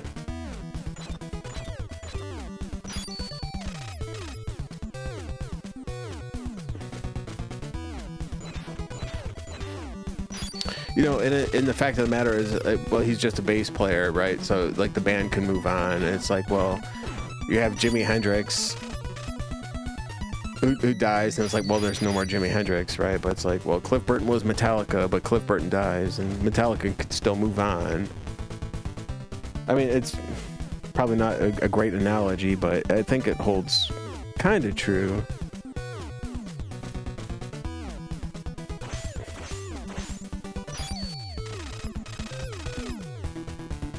Like, I really do think Cliff Burton was, like, that good, man.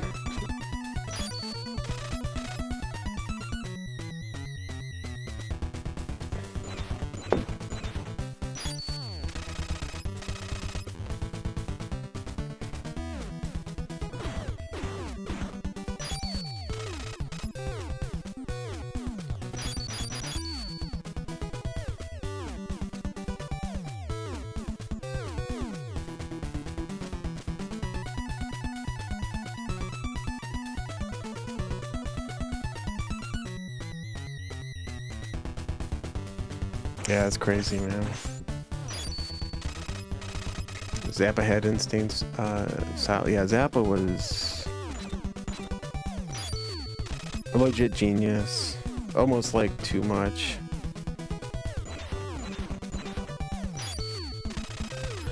I think Zappa. I think Frank Zappa was so much of a genius that like people couldn't comprehend the genius.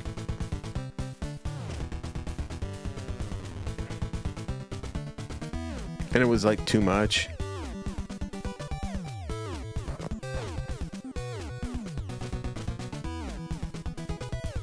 You gotta have a little stupid in that genius, man, to have it relate to the modern day listener. I don't know if that makes sense.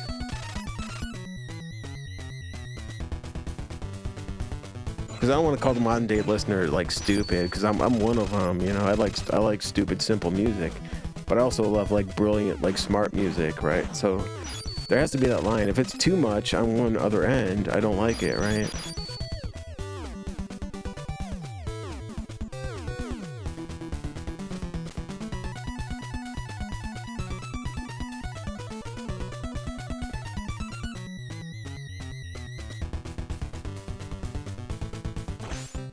Knee-jerk reaction, this guy's crazy, but if you pay attention, you see the brilliance. Yeah. But it, you know,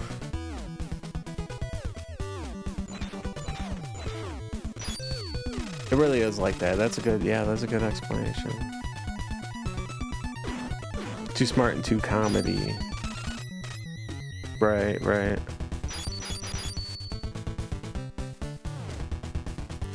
And it's almost like some of the comedy was like, were you sure, is it comedy or not? Not like being sarcastic.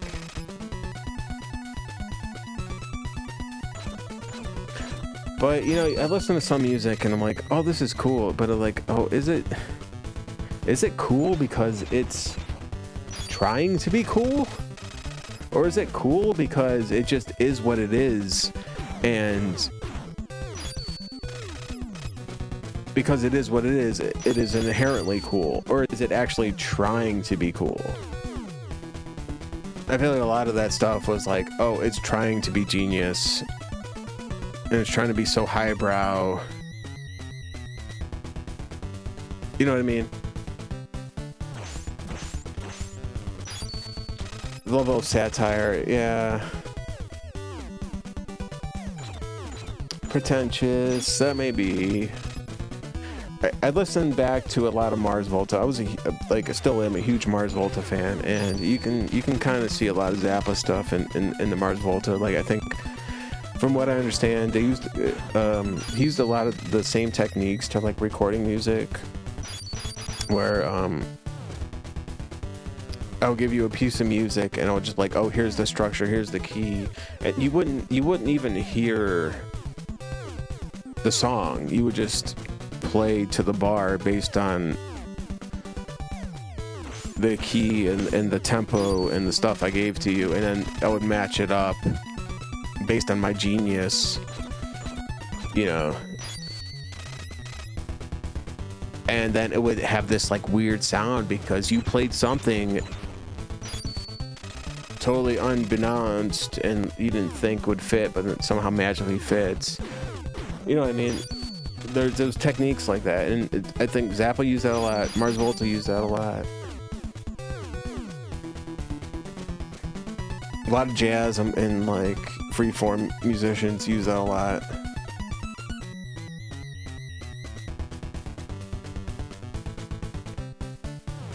And it gives that very weird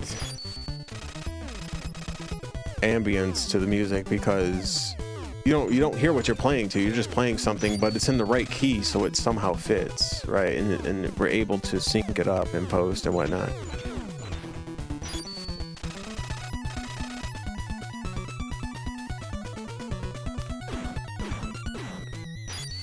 So there's genius behind that and everything, but the fact of the matter is, like, you can't really duplicate that live, right? Well, you can if you master it and you practice it.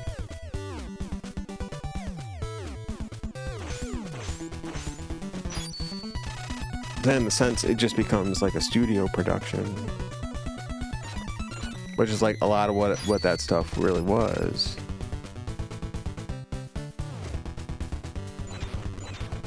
Zappa Live is some of the most amazing stuff. I'm not saying it wasn't. I'm not disregarding like that, but I'm just saying like that's like a lot of the creative process of it. I'm not saying they weren't able to recapture it or anything. It was definitely hard to, like if they did, but that the creative process was something of that, not all of it. And he had high standards, oh for sure.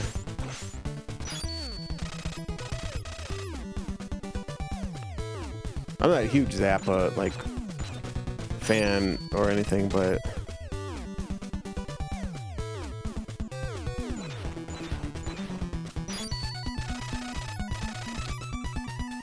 I do realize like yeah, a lot of his genius. It's kind of funny. I think a lot of his genius, and I mean I could be totally wrong. A lot of his genius was like overlooked. But then, like, a lot of his genius was also, like, fabricated.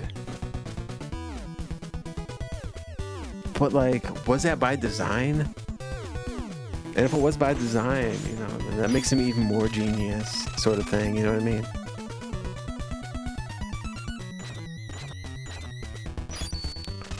Because what's more better than if you're a genius and you make someone think that you're not a genius? But then you still are a genius. Makes you even... It's 5 head, right? 6 head, 7 head, 8 head, 9 head, 10 head, whatever it is.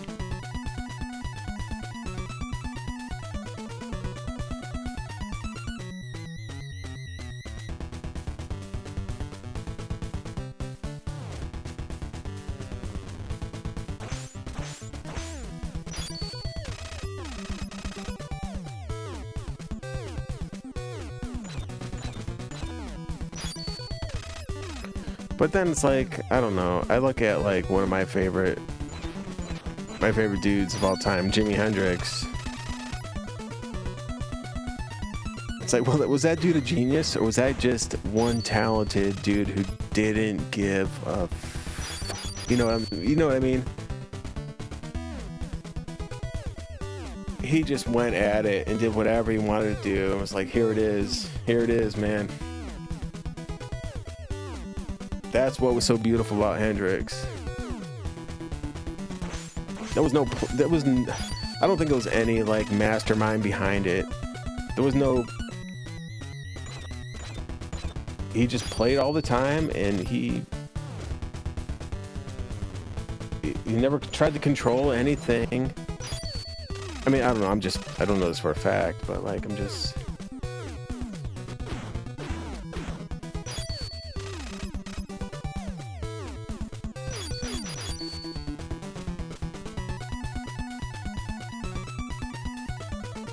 Well, both can be true, yeah. I mean, I'm not saying that one is more true than the other.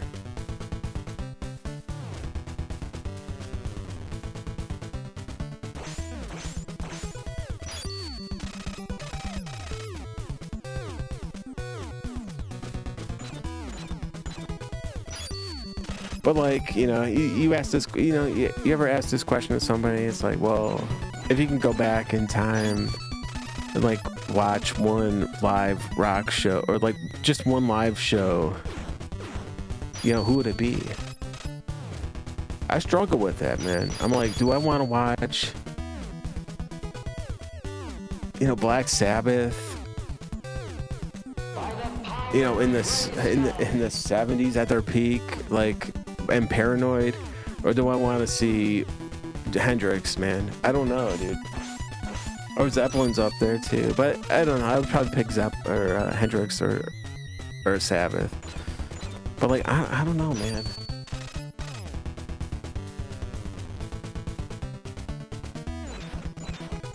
It'd probably be Sabbath, dude. Honestly, Sabbath, dude. Sabbath in what year was that? Right before Paranoid came out. Imagine seeing that shit in the 70s, dude. It was nothing like it, man. Yeah, Hendrix was doing some cool shit, man. But like Sabbath was like on a whole nother level, dude. They really were, man. There's no, in my opinion, there's no. I've been thinking about like a lot about this the past year or so, and like Black Sabbath, I think, the most revolutionary band of all time. I love Zeppelin, I love Hendrix, but there was something about Sabbath. Like, they just had it, man. It was so authentic and so raw. You can tell Zeppelin had more of like the produced, kind of put together studio feel, which was like cool. They were more professional. Like Sabbath had that edge to them, man.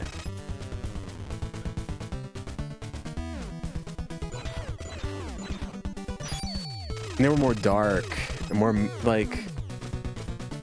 Imagine seeing that back in the 70s, dude. You'd be like, this is devil music. This is straight up demonic. I'm going to hell for listening to this. That's what it was, man.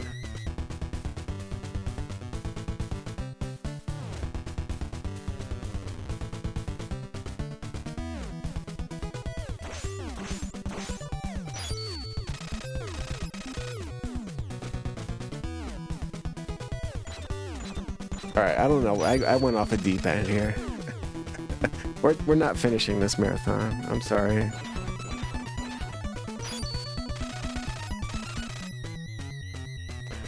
All right, to top this off here, I'm going to. All right, let's end this here. All right, I want to find this performance. Now that I'm thinking about it, dude, because this was actually a life-changing thing for me when I found this. I want to find this on YouTube. It's a performance of Black Sabbath.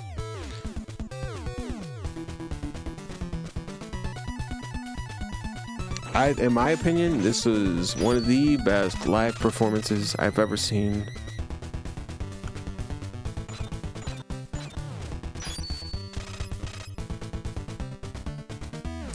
Let's go. In Paris in 1970.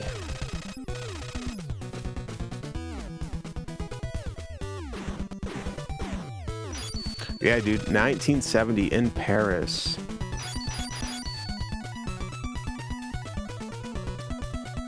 So, I want you guys to watch this and imagine yourself in 1970. It's well before any of us were born or even walking this earth. Our parents were out listening to this, smoking joints and drinking beers while we were conceived.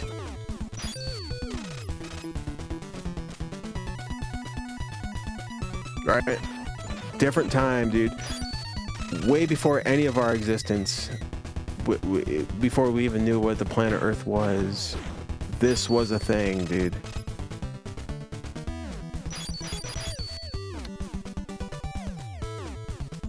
Honestly, this gives me chills just thinking about it.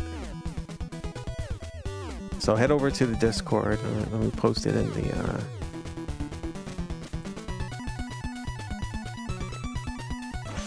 I wanted to, I'm not, now that I'm like, I don't know, I'm a little more fluid now, the brewskis are talking, but yeah, when Ozzy died, that kind of, it didn't affect me or anything, but like, it hit me pretty hard, right?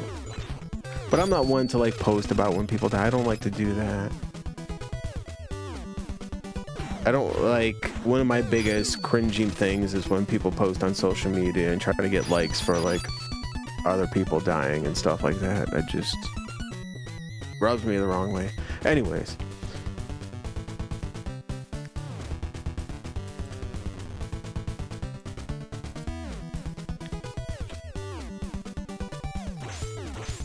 There it is. Go watch that. Black Sabbath live in Paris, 1970. This was like right before Paranoid came out.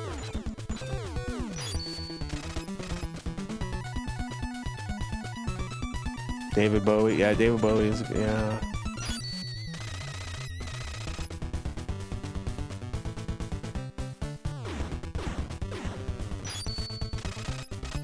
But you know what? That's life, man. And the best we can do is pass this on, dude.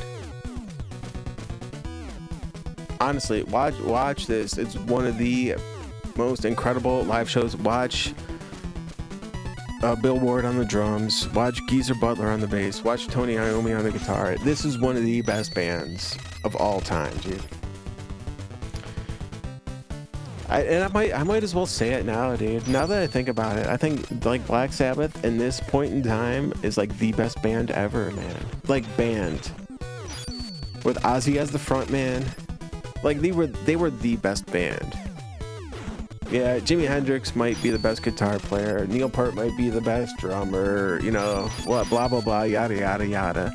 But it's not about what one person can do. It's about what 4 or 5 dudes can do in a room together or on a stage together.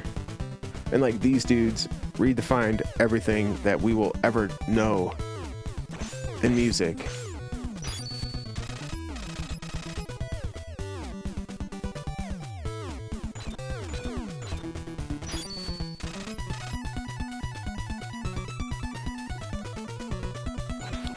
I'm not that exhausted. I'm pretty toasted. I've had a couple brewskis. I'm ready for another one, actually. Yo, Sherv, thanks for that gifted sub. The Chainsaw Eddie.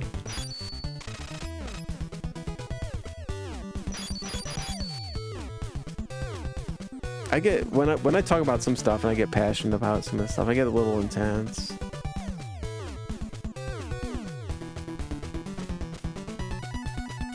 But yeah, here, I'll post that here in Twitch chat as well.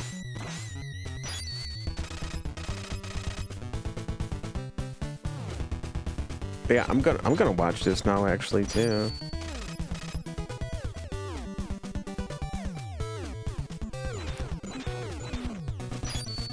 Yo, fire it up. Yeah, let's go, man. Yo, my mom's over here too, helping out watching the kids, so I can get a little toasty today. Let's dude. All right, let's do this, man. No, screw this. You know. All right, hold on. I'm gonna run this ad. There's an ad coming up here. I'm gonna shut off the NES. We're gonna watch this Black Sabbath live on stream. How's that sound? To hell with it, man.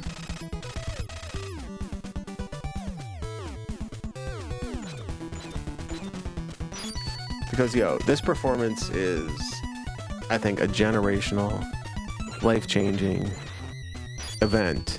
I really do, man. I really, really do. So we're gonna grab another brewski.